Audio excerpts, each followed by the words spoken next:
जय श्री राम दोस्तों, आपका स्वागत है ममता हिंदी कहानियां चैनल में।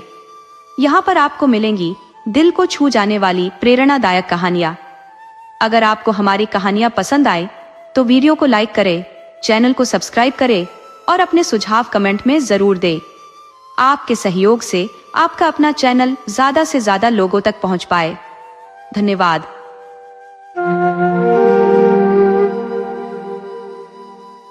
एक बार की बात है कि एक राजा और उसका वजीर दोनों बहुत मुश्किल में थे, क्योंकि दोनों के कोई बेटा नहीं था। दोनों की यह एक सी मुश्किल उन दोनों को एक दूसरे के और करीब ले आई थी। वे एक दूसरे के साथ ही में खुश रहते। दोनों अलग अलग तो बस कभी कभार ही दिखाई पड़ते।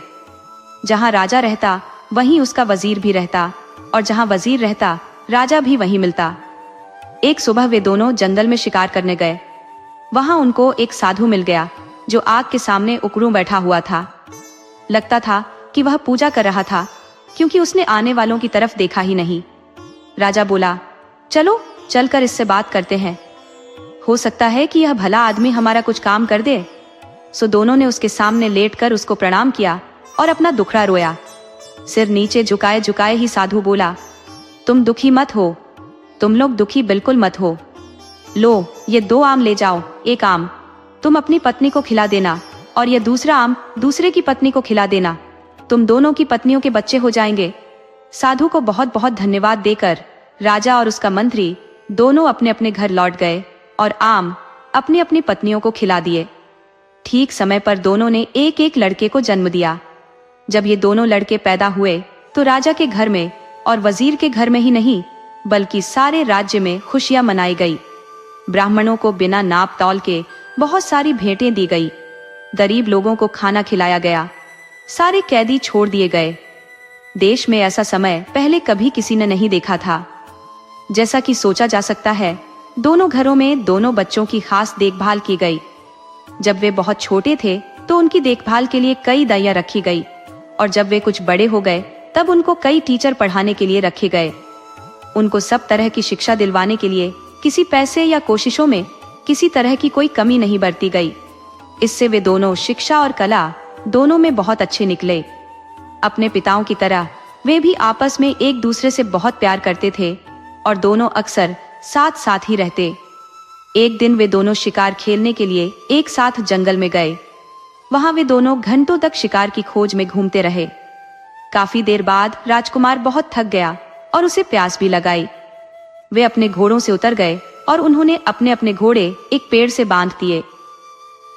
राजकुमार वहीं घोड़ों के पास बैठ गया और वजीर का बेटा पानी की खोज में चल दिया। उसको जल्दी ही एक छोटी सी नदी मिल गई। वह राजकुमार की प्यास को तो भूल गया और उस नदी के स्रोत को ढूंढने चल दिया। वह 1-2 मील ही गया होगा कि उसको उसका स्रोत मिल गया। वहां उसने एक बहुत सुंदर परी को एक शेर के सहारे बैठा देखा। उसने यह भी देखा कि वह शेर उस परी से डरा हुआ था। यह दिया राशि देखकर तो वह आश्चर्य से चौंक गया और इसे बताने के लिए राजकुमार के पास दौड़ गया। साथ में उसने राजकुमार को पिलाने के लिए थोड़ा सा पानी भी साथ ले लिया।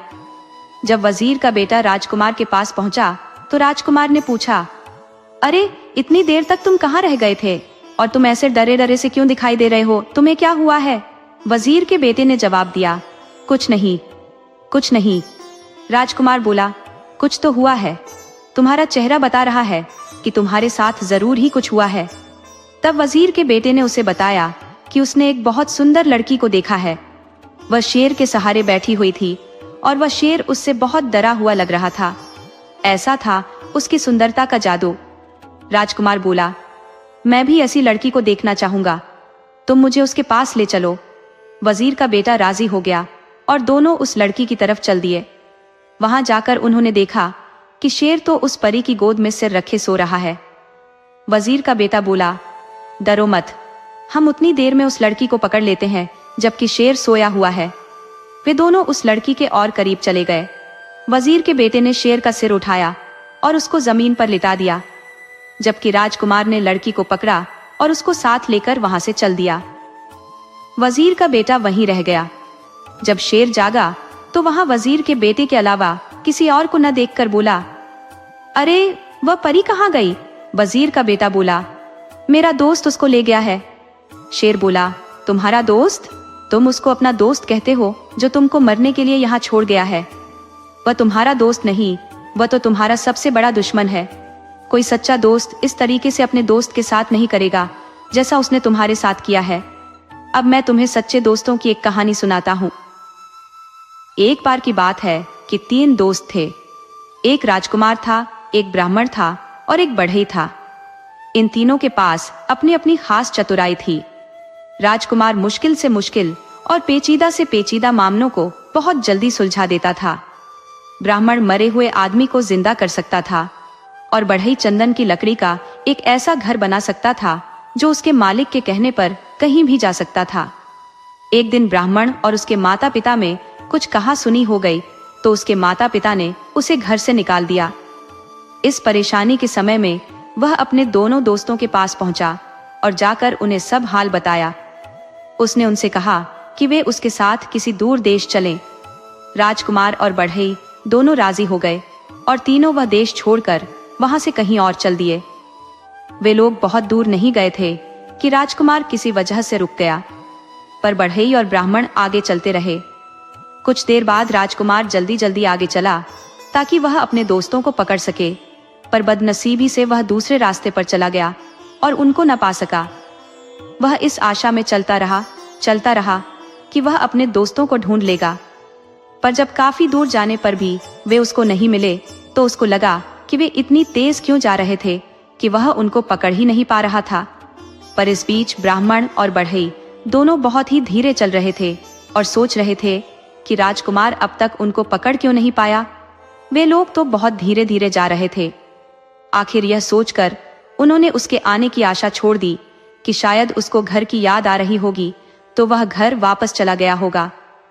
चलते चलते राजकुमार एक बहुत बड़े मैदान में आ निकला, जिसके बीच में एक बहुत बड़ी और शानदार बिल्डिंग खड़ी थी। उसने सोचा, यहाँ कौन रहता है? यकीनन कोई ताकतवर आदमी ही रहता होगा। मैं जाकर मालूम करता हूँ। सोचते हुए वह उस बिल्डिंग के दरवाजे तक गया और दरवाजा खटखटाया तो एक बहुत ही सुंदर लड़की ने दरवाजा खोला और बड़ी मीठी आवाज में उसको अंदर आने के लिए कहा। जब वह अंदर आ गया तो वह रो पड़ी। राजकुमार ने उससे उसके रोने की वजह पूछी तो वह बोली, तुम्हारी सुंदरता और तुम्हारी जवानी देखकर मुझे तुम पर दया आती है। अनजाने में ही तुम अपनी मौत के मुंह में आ फंसे हो। तुमने यहाँ आने से पहले यहाँ के बारे में जानने की कोशिश क्यों नहीं की? क्या तुमको पता नहीं कि यहाँ एक राक्षस रहता है जिसने कई मीलों दूर तक के सारे आदमियों को खा लिया है? अफसोस, अब तुम्हें मैं क्या बताऊं, मुझे डर है कि वह तुम्हें भी खा जाएगा। राजकुमार बोला, नहीं नहीं, तुम इतनी नाउम्मीद ना हो, धीरज रखो।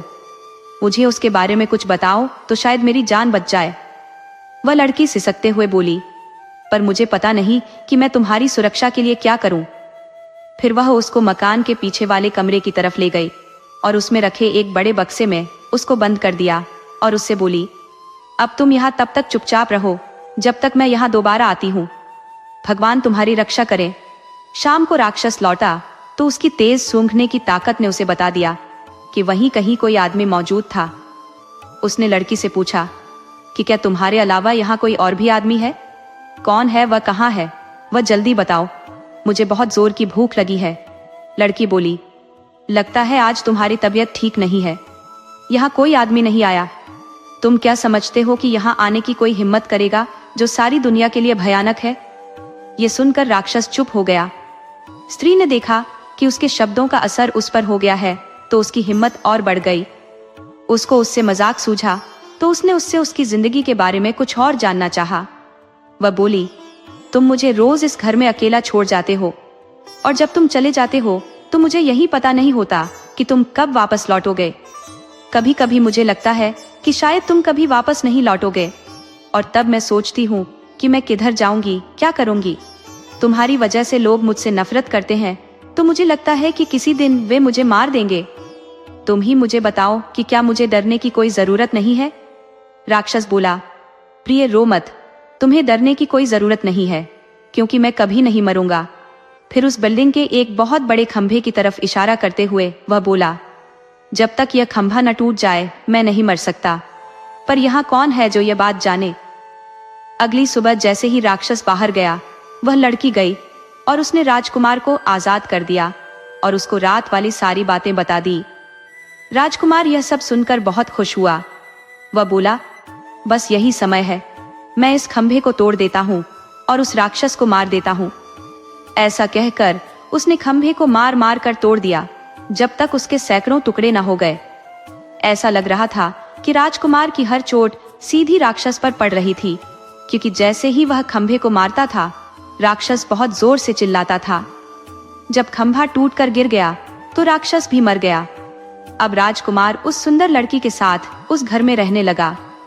आसपास के लोग उसका राक्षस को मारने के लिए धन्यवाद करने के लिए आए। उसके बाद उस देश में शांति और खुशहाली छा गई। आसपास की जमीन में फिर से खेती होने लगी, गांव बसने लगे। वातावरण में लोगों की हंसी और संगीत गूंजने लगा। पर सच्ची खुशी हमेशा के लिए तो नहीं रहती। एक दिन वह लड़की अपने घर की एक खिड़की के सामने अपने बाल संवार रही थी। बाल संवार कर कंघी उसने खिड़की की दीवार पर रख दी कि एक कौवा वहां आया और उस कंघी को लेकर उड़ गया। वह उसको बहुत दूर समुद्र के पास लेकर उड़ गया और वहां जाकर उसको पानी में गिरा दिया। वहां उसको एक बड़ी सी मछली ने निगल लिया और इस मछली को इत्तेफाक से एक मछियारे ने पकड़ लिया। उसने देखा कि मछली बहुत बढ़िया थी, सो उसे वह राजा के महल में राजा के खाने के लिए दे आया। जब रसोइया मछली साफ कर रहा था तो उसको उसके पेट में एक कंघी मिली। उसको यह बड़ा अजीब सा लगा, सो वह उसको राजा के पास ले गया। राजा ने जब वह कंघी देखी तो उसने उसके मालिक से मिलने की इच्छा प्रकट की। उसने चारों तरफ अपने आदमी भेजे कि वह उस कंघी वाली का पता लगाकर लाए और उसको बहुत बड़ा इनाम देने का वायदा किया, जो उसे उसके पास लाएगा। कुछ समय बाद एक स्त्री मिली जिसने कहा कि वह उस कंघी को पहचानती है और उसने यह वायदा भी किया कि वह उस कंघी की मालकिन से राजा को मिलवा देगी। वह राजकुमार की पत्नी से मिली और बहुत जल्दी ही उनके परिवार में घुल मिल गई। इतना ही नहीं, बल्कि उसको घर में रहने के लिए भी बुला लिया गया, जो उसने तुरंत ही स्वीकार कर लिया। उसने देखा कि जब तक राजकुमार जिंदा है तब तक वह अपने उद्देश्य में सफल नहीं हो सकती, तो उसने राजकुमार को जहर दे दिया और हकीम को रिश्वत देकर उसकी पत्नी से यह कहलवा दिया कि वह अपनी मौत ही मरा है। उफ राजकुमार की पत्नी तो राजकुमार की मौत पर बहुत दुखी हुई और बहुत रोई। उसके इतना दुखी होने पर तो लोगों को लगा कि वह तो मर ही जाएगी, पर उसने उसकी लाश को नहीं छोड़ा। उसने उसको एक मजबूत बक्से में बंद करके अपने प्राइवेट कमरे में रख लिया। उसने अपने पति से उसके दो दोस्तों के बारे में अक्सर सुना था कि वे क्या कर सकते थे। उसको यह आशा थी कि एक दिन वह उनसे जरूर मिलेगी और अपने पति को जिंदा करवा लेगी। जैसे ही उस स्त्री को मौका लगा, उसने उस लड़की को उसका घर छोड़ने के लिए और अपने साथ रहने के लिए कहा कि वहां तो वह काफी परेशान थी, कुछ दिन वह वहां से कहीं दूर रह लेगी तो उसको थोड़ी शांति मिल जाएगी। लड़की राजी हो गई और उसके साथ चली गई। अपने घर आते ही उस स्त्री ने राजा को खबर की कि वह अपने उद्देश्य में सफल हो गई है। राजा वहां आया और उस लड़की को जबरदस्ती अपने महल ले गया और उससे प्रार्थना की कि वह उसके साथ उसकी रानी बनकर रहे। लड़की बोली कि वह उससे शादी तो कर लेगी, पर उसको 6 महीने का समय दिया जाए, क्योंकि उसके पंडित ने उससे ऐसा करने के लिए कहा था। राजा यह सुनकर बहुत खुश हुआ और उस दिन का इंतजार करने लगा जब वह दिन आएगा जब वह उस लड़की से शादी कर पाएगा। उसके लिए उसने एक छोटा सा महल सड़क के किनारे बनवा दिया था। वह उसी में अकेली रहती थी। इस बीच वह लड़की भगवान से यह मनाती रही कि उसके पति के दोनों दोस्त कहीं से उसे मिल जाए तो वह इस राजा से शादी करने से बच जाए। वह हर जगह पूछताछ करती रही। वह हमेशा अपनी खिड़की पर ही बैठी रहती और इस आशा में बाहर की तरफ देखती रहती कि शायद वे दोनों वहां से कभी गुजरे। एक दिन उसने 2 आदमी अपने घर की तरफ आते देखे तो उसने उनसे पूछा, आप लोग कौन हैं और कहां से आए हैं? वे बोले, हम लोग यात्री हैं और काफी यात्रा करने के बाद यहाँ तक पहुंचे हैं। हमारे साथ हमारा एक दोस्त राजकुमार भी था, पर अब वह खो गया है, हम उसी को ढूंढते हैं। लड़की बोली, आप अंदर आइए और थोड़ा आराम कीजिए, फिर मुझे अपने खोए हुए दोस्त के बारे में कुछ बताइए। शायद मैं आपके खोए हुए दोस्त को ढूंढने में आपकी कुछ सहायता कर सकूं। सो वे दोनों महल में चले गए और उस लड़की के पास बैठकर उन्होंने उसको अपनी सारी कहानी बताई। लड़की बोली, भगवान का लाख लाख धन्यवाद है कि आप लोग यहाँ हैं, पर मुझे अफसोस है कि राजकुमार तो मर चुका है। ब्राह्मण बोला, उसकी आप चिंता न करें, मैं उसको जिंदा कर लूंगा। भगवान का लाख लाख धन्यवाद है कि हम ठीक जगह पर पहुंच गए। भगवान आपकी हर इच्छा पूरी करे, आप हमें राजकुमार का शरीर दिखा दीजिए। लड़की बोली, पर जरा ठहरिए, हमको बड़ी सावधानी से काम लेना है। इस देश के राजा को मुझसे बहुत प्यार हो गया है। मेरी प्रार्थना पर वह शादी के लिए 6 महीने तक मेरा इंतजार करेगा। 6 महीने पूरे होने वाले हैं और 6 महीने पूरे होते ही वह मुझको यहाँ से ले जाएगा। हम लोगों को बहुत ही सावधानी से काम करना है, क्योंकि राजा ने मेरे चारों तरफ बहुत सारा पहरा लगा रखा है। जो कुछ भी यहाँ होता रहता है, ये पहरेदार जाकर राजा को सब बताते रहते हैं। मुझे यकीन है कि आपका यहाँ होना भी राजा को पता चल गया होगा। अब देखना यह है कि हम यहाँ से निकलें कैसे। बढ़ई बोला, मैम आप डरिए नहीं, अगर आप मुझे जरा सा चंदन की लकड़ी का टुकड़ा ला दे तो मैं उससे एक ऐसा महल बना दूंगा जो उसके मालिक की इच्छा पर इधर से उधर आ जा सकेगा। लड़की बोली, ठीक है, मैं देखती हूँ। इसी समय उस लड़की ने एक दूत राजा के महल की तरफ एक संदेश लेकर भेजा। मैंने आपसे शादी करने का फैसला किया है। हमारी शादी का दिन पास आ रहा है। आप मुझसे खुश रहें, आप मुझे 300 मन चंदन की लकड़ी भिजवा दे। राजा ने तुरंत ही उसकी बात मानकर उसको 300 मन चंदन की लकड़ी भिजवा दी और बढ़ई ने उससे मकान बनाना शुरू कर दिया। जब मकान बनकर तैयार हो गया तो लड़की ने राजा को एक और संदेश भेजा।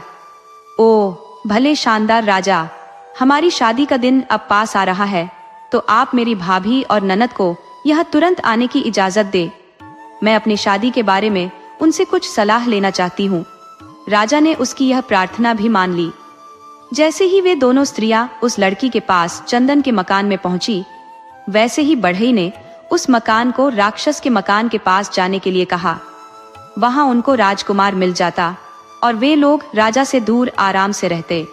बढ़ई के कहते ही चंदन का मकान उड़ चला और वह इतनी बेआवाज उड़ा कि किसी को पता ही नहीं चला कि क्या हो रहा है। वे सब तो बस उसकी बनावट की ही तारीफ करने में लगी थी कि अचानक उन्होंने अपने आप को मरे हुए राक्षस के महल के पास पाया। लड़की ब्राह्मण को राजकुमार की लाश के पास ले गई। ब्राह्मण ने बस उससे अपना हाथ छुआया कि वह जिंदा हो गया। सब लोगों में खुशी की लहर दौड़ गई। राजकुमार की शादी लड़की से करा दी गई। बाद में पता चला कि वह तो उस समय के एक बहुत बड़े ताकतवर राजा की बेटी थी। राजकुमार के दोनों दोस्तों बढ़ई और ब्राह्मण की शादी राजकुमारी की ननद और भाभी से करा दी गई। सब लोग राक्षस के मकान में बहुत दिनों तक खुशी खुशी रहे।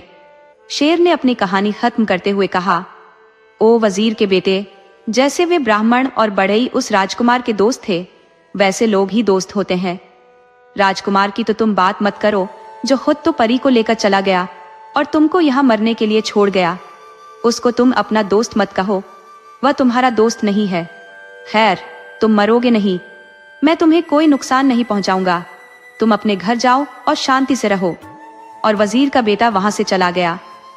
दोस्तों, आपको कहानी कैसी लगी अपने सुझाव कमेंट करना न भूले। तो चलिए आज की अगली कहानी शुरू करते हैं।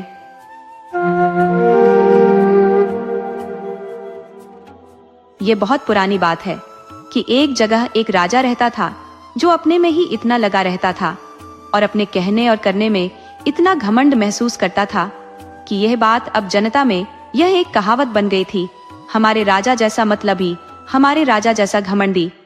साफ जाहिर है कि उसके वजीर और दरबारी लोग उसकी बातें सुनते सुनते थक गए थे और उसकी यह आग भड़काने के लिए हमेशा उसकी चापलूसी करते रहते। राजा पूछता, इस दुनिया में हमारे देश जैसा और कौन सा देश है जहां इतना पानी है और जहां की मिट्टी इतनी अच्छी है? उसके वजीर और दरबारी जवाब देते, कोई नहीं। राजा फिर पूछता, कहाँ है इतने अच्छे कानून और कहाँ है इतने अमीर लोग? कहीं नहीं। मेरे महल जैसा शानदार महल कहीं और है, इसके बराबर का महल तो कहीं नहीं है।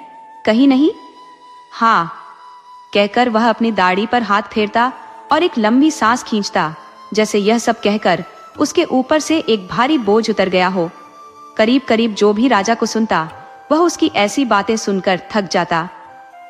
धीरे धीरे लोगों को यह एक बोझ लगने लगा, और यह इसलिए भी ज्यादा लगता था क्योंकि राजा राज्य में उसकी उन्नति के लिए कोई खास काम भी नहीं कर रहा था, और उसके राज्य के लोग भी कोई खास अमीर नहीं थे। आखिर उसके कुछ वजीरों ने जब वह उनसे ऐसे सवाल करे तो उसको साफ साफ बोलने का निश्चय किया। इसके लिए उनको बहुत इंतजार नहीं करना पड़ा। एक दिन राजा बोला, जरा सोचो कि क्या कोई मुझसे भी बड़ा राजा है या मेरे राज्य से भी ज्यादा शानदार राज्य है? तो उनमें से कुछ वजीर बोले, हाँ है। रोज से अलग जवाब सुनकर राजा बहुत गुस्सा हुआ और बोला, मुझे जल्दी बताओ कि वह राजा कहाँ है। मैं अपनी सेना लेकर वहां जाऊंगा और उस पर हमला करूंगा। वे बोले, राजा साहब, इतनी जल्दी मत कीजिए। हालांकि हम लोग आपके लिए प्रार्थना करेंगे कि आप जीत जाएं, पर कहीं अगर आप हार गए तो और आपका देश बर्बाद हो गया तो? ये सुनकर तो राजा को और गुस्सा आ गया। उसने तुरंत ही अपनी सारी सेना को तैयार होने के लिए हुक्म दे दिया। जब वह तैयार हो गई तो वह उसका लीडर बनकर वह उसको लेकर चल दिया। उसने चारों तरफ अपने दूत भेज दिए कि जो राजा उससे लड़ना चाहे वह उससे लड़ने आ जाए। कुछ समय तक तो उसको ऐसा लगा कि उसने दूसरे राजाओं को लड़ने के लिए उकसाया, क्योंकि किसी ने उसका मुकाबला स्वीकार नहीं किया, क्योंकि ऐसी लड़ाई में बहुत खून खराबा होता, जब तक कि इस मतलबी और घमंडी राजा के घमंड को संतुष्ट न किया जाता। पर आखिर एक राजा सामने आया और उसने इस मतलबी और घमंडी राजा को हरा दिया और उसका सारा राज्य, शानो शौकत और अमीरी छीन ली। यहाँ उसके घमंड का खात्मा हुआ। अपने कुचले हुए आत्मसम्मान को लेकर उस राजा ने अपना वेश बदला और अपनी रानी और 2 बेटों को लेकर समुद्र के किनारे किसी ऐसी जगह चला गया जहां से उसको कोई जहाज मिल जाता। एक जहाज वहां से जाने के लिए तैयार खड़ा था। उसने जहाज के कप्तान से पूछा कि क्या वह उसको और उसके छोटे से परिवार को अपने जहाज पर चढ़ाकर वहां ले जा सकता है जहां वह जा रहा था। कप्तान राजी हो गया, पर जब उसने सुंदर रानी को देखा तो अपना मन बदल दिया। अब वह केवल रानी को ही ले जाना चाहता था, राजा के पूरे परिवार को नहीं। उसने सोचा कि वह उसकी कितनी सुंदर पत्नी बनेगी, और अगर वह उसको बेचना भी चाहेगा तो उसको उसका कितना सारा पैसा मिलेगा। सो जब जहाज पर सवारियों के चढ़ने का समय आया तो पहले रानी चढ़ी, और फिर जैसे ही राजा और उसके दोनों बेटे चढ़ने को थे कि कुछ मजबूत आदमियों ने, जिनको कप्तान ने यह करने के लिए पहले ही कह रखा था, उनको किनारे पर ही रोक लिया और उनको जहाज पर चढ़ने नहीं दिया। उन्होंने उनको तब तक वहीं पकड़े रखा जब तक कि जहाज पानी में काफी दूर तक नहीं चला गया। रानी ने जब देखा कि राजा और उसके दोनों बेटों को जहाज पर चढ़ने नहीं दिया गया तो वह बहुत जोर से रो पड़ी। उसने अपना माथा पीटा, अपने कपड़े फाड़ डाले और दुखी होकर जहाज के डेक पर गिर पड़ी और फिर बेहोश हो गई। उसकी यह बेहोशी बहुत लंबी थी। हालांकि कप्तान ने उसको जल्दी होश में लाने के बहुत कोशिशें की, फिर भी वह 1 घंटे से ज्यादा बेहोश रही, जैसे मर गई हो। आखिर वह होश में आई। इस बीच कप्तान बहुत सावधान था। उसने उसके लिए एक बहुत अच्छे बिस्तर का इंतजाम कर रखा था। उसको जहाज का सबसे अच्छा खाना दिया जाता था, पर इस सब से कोई फायदा नहीं था, क्योंकि रानी ना उसकी तरफ देखती थी और ना उससे बात करती थी। ऐसा कई दिनों तक लगातार चलता रहा, यहाँ तक कि जब कप्तान उसका प्यार पाने में नाकामयाब रहा तो उसने उसको बेचने का निश्चय किया। उसी जहाज पर एक अमीर सौदागर भी यात्रा कर रहा था। उसने भी रानी को देखा। उसको पता चला कि कप्तान उसका प्यार पाने में नाकामयाब रहा, तो उसको लगा कि वह उसको खरीद ले, शायद वह उसका प्यार पा जाए। सो उसने कप्तान को एक बहुत बड़ी रकम देकर रानी को खरीद लिया, और इस तरह रानी अब उस सौदागर के पास आ गई।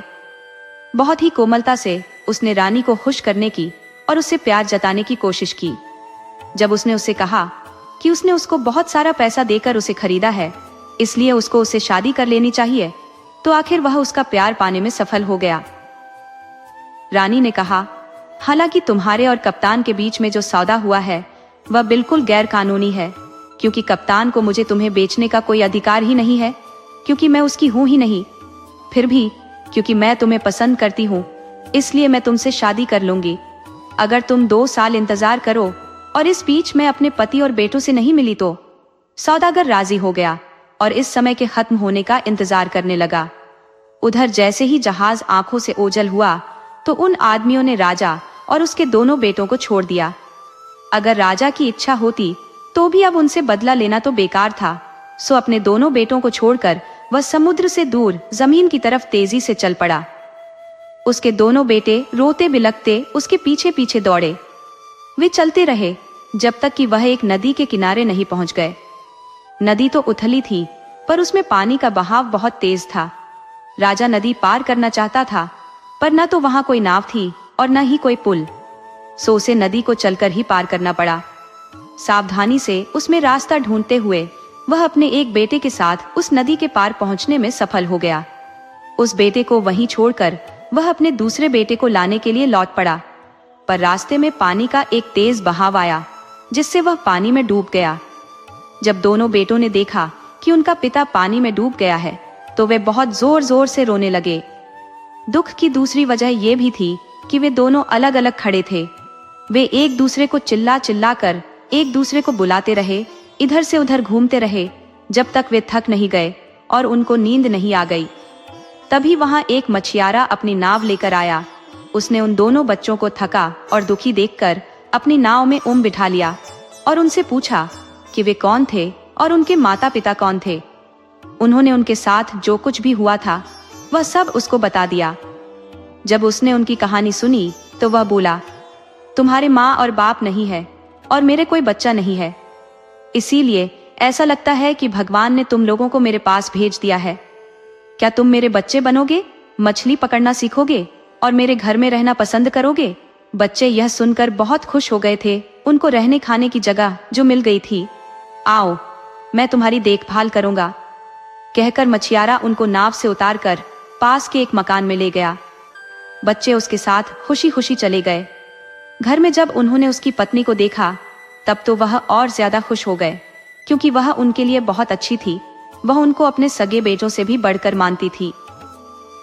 बच्चे अपने नए घर में आराम से रहने लगे। वे स्कूल जाते थे। उन्होंने जल्दी ही वह सब सीख लिया जो उनके मास्टरों ने उन्हें सिखाया। फिर उन्होंने अपने मुंह बोले पिता की सहायता करने भी शुरू कर दी और कुछ ही समय में बहुत ही मेहनती और अच्छे मछियारे बन गए। इस तरह समय गुजरता रहा कि एक बार नदी किनारे पर एक बहुत बड़ी मछली आ पड़ी और फिर उससे नदी में नहीं जाया जा सका तो वह मर गई। गांव का हर आदमी उस बड़ी मछली को देखने के लिए आया और उसका एक एक टुकड़ा काट कर ले गया। कुछ लोग पड़ोसी गांवों से भी आए, जिनमें एक कुम्हार भी था। उसकी पत्नी ने उस बड़ी मछली के बारे में सुना तो उसने पति से कहा कि वह भी वहां आए और थोड़ी सी मछली उसके लिए भी ले आए। सो वह वहां आया जहां मछली पड़ी हुई थी। हालांकि काफी देर हो चुकी थी, फिर भी जब वह वहां पहुंचा तो वहां कोई भी नहीं था, क्योंकि सारे लोग जिन जिन को उसको ले जाना था वे सब उसमें से उसका छोटा छोटा हिस्सा काट कर ले जा चुके थे और वहां से जा चुके थे। जाते समय कुम्हार ने यह सोचते हुए एक कुल्हाड़ी अपने साथ ले ली थी कि क्योंकि मछली बहुत बड़ी थी तो शायद उस मछली की हड्डियां भी बहुत मोटी होंगी और उनको काटने के लिए उसे कुल्हाड़ी की जरूरत पड़े। जैसे ही उसने मछली में पहली कुल्हाड़ी मारी तो उसे उसमें से चिल्लाने की आवाज आई, जैसे कोई दर्द से चिल्ला रहा हो। वह आवाज सुनकर कुम्हार भौंचक्का रह गया। उसने सोचा कि शायद मछली में कोई भूत है, मैं दोबारा कुल्हाड़ी मारकर देखता हूँ। सो उसने उस मछली में दोबारा कुल्हाड़ी मारी तो मछली में से आवाज आई, मैं बहुत दुखी हूँ, मैं बहुत दुखी हूँ। ये आवाज सुनकर कुम्हार ने सोचा, यह तो भूत नहीं हो सकता, ये तो किसी आदमी की आवाज है। मैं इसको सावधानी से काटता हूँ, हो सकता है कि मुझे इसके अंदर कोई आदमी मिल जाए। सो उसने उसको सावधानी से काटना शुरू किया तो उसे एक आदमी का पांव दिखाई दिया। वह धीरे धीरे मछली को और काटता रहा तो उसे उसमें एक पूरा आदमी दिखाई दे गया। जितनी जल्दी हो सका वह उस आदमी को अपने घर ले गया और उसको ठीक से होश में लाने के लिए उससे जो कुछ हो सका उसने किया। उसने उसके पास आग जलाई और उसको चाय और सूप पिलाया। जब कुम्हार और उसकी पत्नी ने देखा कि वह ठीक से होश में आ रहा है तो वे दोनों बहुत खुश हुए। कुछ महीने यह अजनबी इस परिवार के साथ आराम से रहा। यहाँ उसने मिट्टी के बर्तन बनाने सीखे और इस तरह से कुम्हार की सहायता की।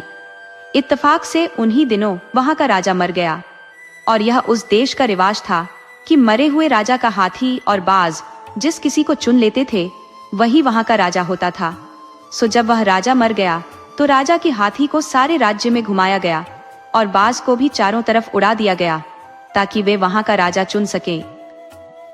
अब जिस किसी के भी सामने हाथी अपना सिर झुका देता और जिस किसी के हाथ पर बाज बैठ जाता वही वहां का राजा होता।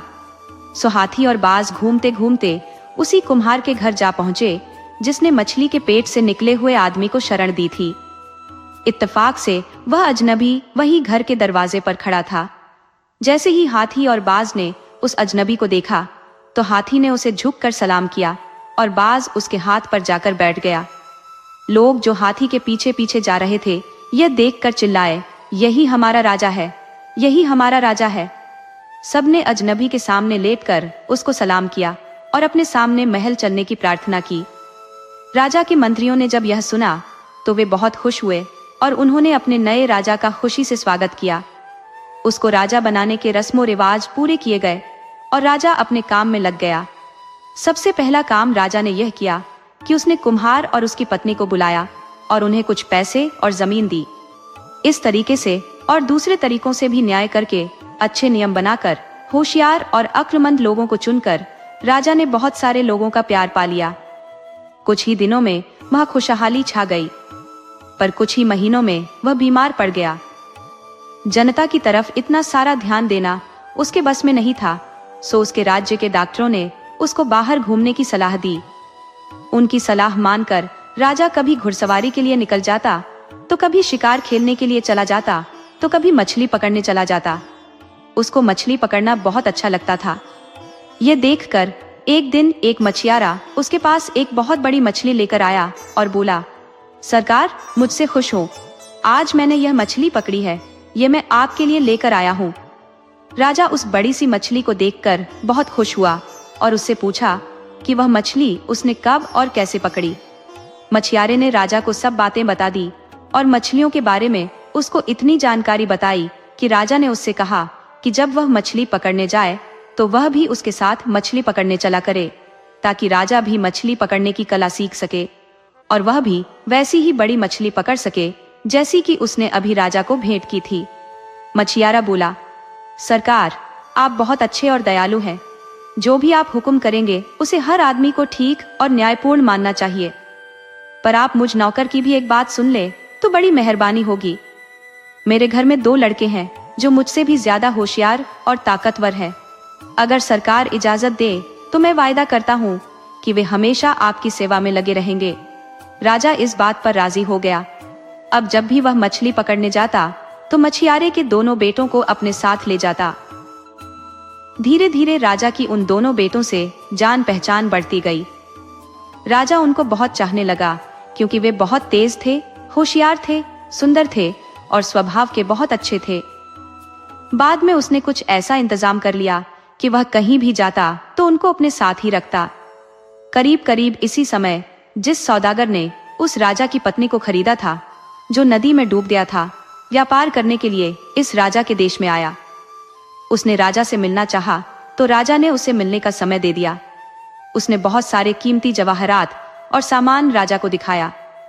राजा उसका सामान देखकर बहुत खुश हुआ और उस सब के बारे में उससे कई सवाल पूछे। उसने उससे उन देशों के बारे में भी पूछा जहां से उसने उनको खरीदा था। सौदागर ने राजा को सब बता दिया तो उसने राजा से उसके राज्य में व्यापार करने की इजाजत और सुरक्षा मांगी। राजा ने तुरंत ही उसकी मांग स्वीकार कर ली। उसने उसको इस काम के लिए कुछ सिपाही दे दिए जो सौदागर के आंगन में हमेशा पहरा देते थे। उसने मछियारे के दोनों बेटों को भी उसके घर में सोने के लिए भेज दिया।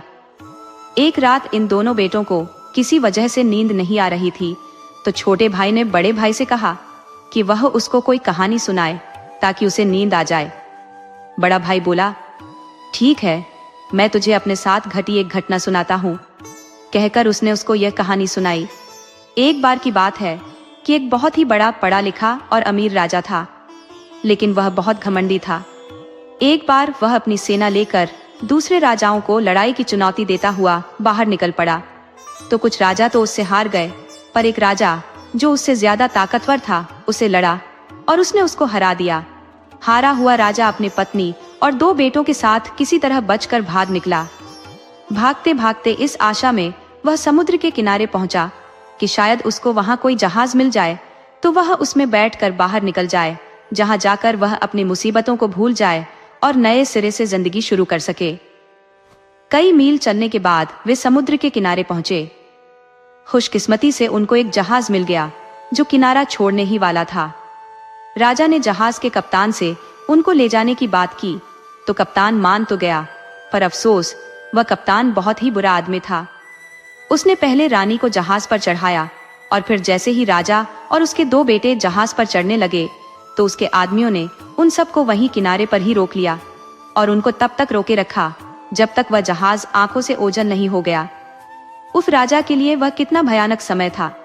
दुखी दिल से वह अपने दोनों बेटों के साथ वहां से लौट पड़ा। वह फिर कई मील चला। वह यह भी नहीं जानता था कि वह कहां जा रहा है।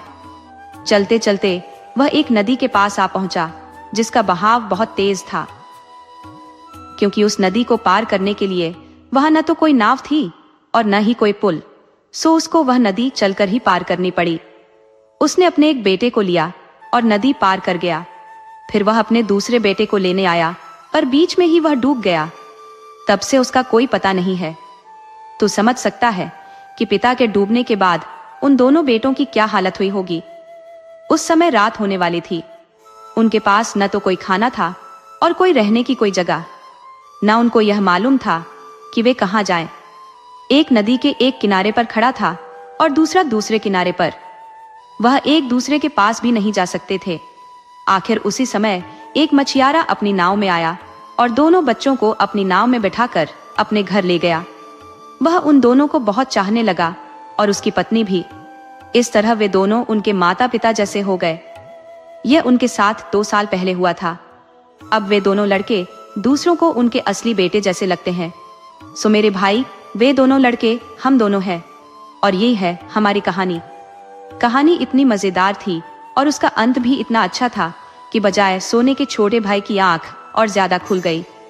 ये कहानी कहीं भी इतने अच्छे से कही गई थी कि इसने दूसरों का ध्यान भी अपनी तरफ खींच लिया। इत्तेफाक से सौदागर की खरीदी हुई पत्नी इस समय जाग रही थी। उसके कमरे और दुकान के बीच में केवल पतला सा पर्दा था, सो वह यह सारी कहानी सुन रही थी। उसने अपने मन में सोचा, जरूर ही ये दोनों मेरे दोनों बेटे हैं। वह अपने कमरे में से उठकर आई और उसने उन बच्चों से कई सवाल पूछे। 2 साल में ही बच्चों में काफी अंतर आ गया था, जिससे वह उनको देखते ही नहीं पहचान सकी। पर फिर भी उनमें कुछ ऐसी पहचान थी जो वे कितने भी बड़े हो जाते, उनकी माँ उनकी उस पहचान को नहीं भूल सकती थी।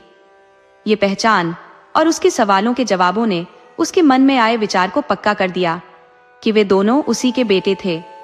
वह उन दोनों को गले लगाकर रो पड़ी। इससे उनको भी लगा कि वही उनकी रानी माँ थी जिसके बारे में वे अभी अभी बात कर रहे थे। उसने भी उनको वह सब बताया जो जो उसके साथ उनसे बिछुड़ जाने के बाद घटा था, कि किस तरह से जब जहाज के कप्तान ने जब यह देखा कि वह उसके साथ नहीं रह सकती तो उसको इस सौदागर के हाथों बेच दिया। किस तरह यह सौदागर उसके साथ दया का बर्ताव करता रहा और सचमुच में उसको प्यार करता था। वह अमीर और होशियार होने के साथ साथ एक बहुत ही अच्छा आदमी भी है। और कैसे उसने यह सोचते हुए कि शायद वह अब राजा से नहीं मिल पाएगी, इस सौदागर से 2 साल बाद शादी के लिए हाँ कर दी थी। उन 2 सालों के पूरा होने में अब केवल 3 दिन बचे हैं। उसने बच्चों को ये भी बताया कि वह इस सौदागर को इतना ज्यादा नहीं चाहती थी कि वह उससे शादी कर ले। ये तो उसने इतने दिनों तक उससे बचने के लिए कह दिया था। अब तुम लोगों के मिल जाने के बाद मेरा ये प्लान है कि मैं सौदागर को यह विश्वास दिलाऊं कि तुम लोगों ने मुझे मारा है। मैं बहुत गुस्सा होने का नाटक करूंगी और तब तक चैन से नहीं बैठूंगी जब तक वह तुमको राजा से कोई सजा न दिलवा ले। इससे राजा तुम लोगों को बुलवा भेजेगा और तुमसे इस मामले की छानबीन करेगा। इसके जवाब में तुमको ये कहना है कि यह तुमसे गलती हो गई, वरना तुम तो मुझे अपनी माँ की तरह मानते हो और उसी की तरह मेरी इज्जत करते हो। इस बात को साबित करने के लिए राजा से प्रार्थना करना कि वह मुझे बुलवा भेजे और मुझसे खुद ही पूछने कि तुम लोगों ने सच कहा है या नहीं। तब मैं तुम लोगों को अपना बेटा बताऊंगी और राजा से प्रार्थना करूंगी कि वह मुझे इस सौदागर से छुटकारा दिलवाए और तुम्हारे साथ रहने की इजाजत दे, जहां मैं अपनी जिंदगी के बाकी दिन गुजार सकूं। बेटों ने उसकी यह सलाह मान ली। अगली रात जब सौदागर भी वहीं सो रहा था, रानी ने जोर जोर से चिल्लाना शुरू कर दिया, जिससे वहां सोए सब लोग जाग गए। सौदागर भी जाग गया। उसने पूछा कि क्या मामला था, वह क्यों चिल्ला रही थी। रानी बोली, वे 2 लड़के जो तुम्हारी दुकान की रखवाली करते हैं, उन्होंने मुझे मारने की कोशिश की तो मैं चिल्ला पड़ी ताकि वे रुक जाएं। ये सुनकर सौदागर को बहुत गुस्सा आया। तुरंत ही उसने दोनों लड़कों को बांधा और जैसे ही उसको राजा से मिलने का पहला मौका मिला, वह उनको राजा के सामने ले गया और उनको उसके सामने लाने की वजह बताई। राजा ने बच्चों से पूछा, तुम्हें अपने बचाव में कुछ कहना है? क्योंकि अगर यह सच है कि तुमने सौदागर की पत्नी को मारा है, तो हम तुम्हें सजा का हुक्म सुनाएंगे। क्या हमारी तुम्हारे संग भलाई करने का यही नतीजा है? जल्दी बोलो, तुम लोगों को अपनी सफाई में क्या कहना है? लड़कों ने कहा, हे हमारी भलाई चाहने वाले राजा, हम आपके शब्दों और आपकी शक्ल से बिल्कुल नहीं डर रहे हैं, क्योंकि हम आपके वफादार नौकर हैं। हमने आपके विश्वास को बिल्कुल धोखा नहीं दिया है, बल्कि हमेशा से ही आपके हुक्म को माना है। सौदागर ने हमारे ऊपर जो इल्जाम लगाया है वह बिल्कुल झूठा है। हमने उसकी पत्नी को मारने की बिल्कुल कोशिश नहीं की, बल्कि हमने तो उनको अपनी माँ के समान ही समझा है। अगर आप चाहें तो उनको यहाँ बुलाकर उनसे खुद ही पूछ लें। राजा राजी हो गया और उसने रानी को बुलाने का हुक्म दिया। उसके आने पर राजा ने उससे पूछा, क्या यह सच है कि तुम्हारे होने वाले पति ने इन दोनों लड़कों के खिलाफ गवाही दी है? रानी बोली, हे राजन, जिन लड़कों को आपने हमारी सहायता के लिए हमारे पास भेजा है, उन्होंने आपकी इच्छा पूरी करने की अपनी पूरी कोशिश की है। पर एक रात पहले की बात है कि मैंने उनकी बातें सुनी। बड़ा वाला भाई अपने छोटे भाई को एक कहानी सुना रहा था।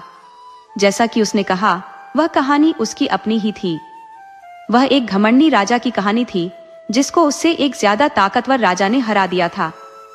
अपना राज्य खोने पर उस राजा को अपनी पत्नी और 2 बेटों के साथ अपना राज्य छोड़कर भाग जाना पड़ा।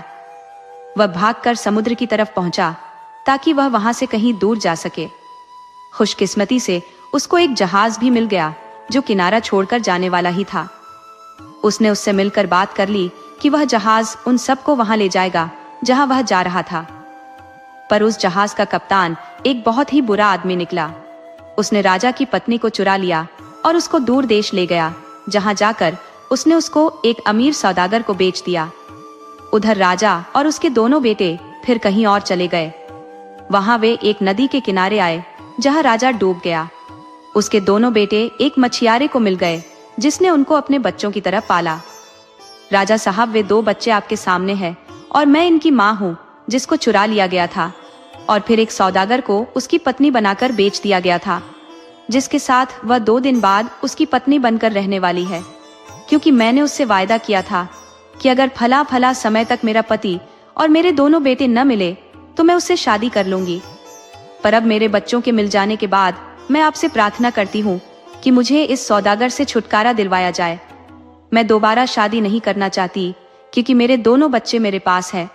मैं राजा से मिलकर यह न्याय मांग सकूं, इसीलिए इन बच्चों के साथ मिलकर मैंने यह नाटक खेला। जैसे ही रानी ने अपनी कहानी खत्म की तो राजा की आंखों से आंसू बहने लगे और वह कांपने लगा।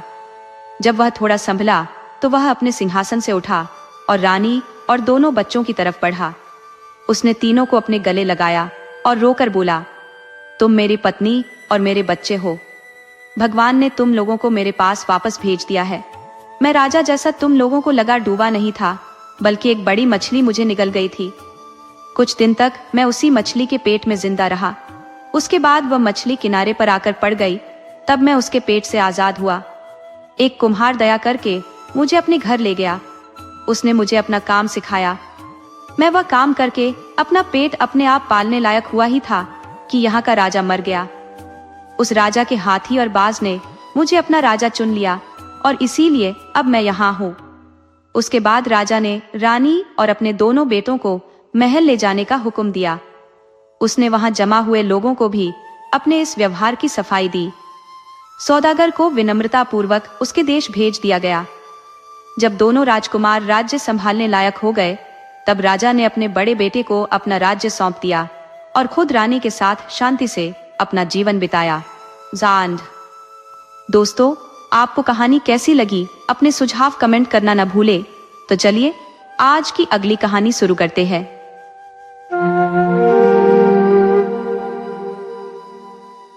एक बार की बात है कि एक घाटी में एक बहुत ही अमीर सौदागर रहता था।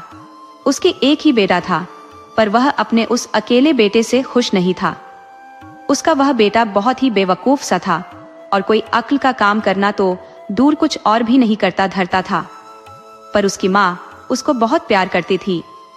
वह उसके लिए अच्छा ही अच्छा सोचती थी और अगर वह कोई गलत काम भी करता था तो उसकी गलती के लिए वह कोई न कोई बहाना ढूंढ लेती थी। धीरे धीरे वह लड़का बड़ा हो गया और अब शादी के लायक हो गया। उसकी माँ ने अपने पति से कहा कि अब बेटा बड़ा हो गया है, सो वह उसके लिए कोई अच्छी सी लड़की ढूंढकर उसकी शादी कर दे।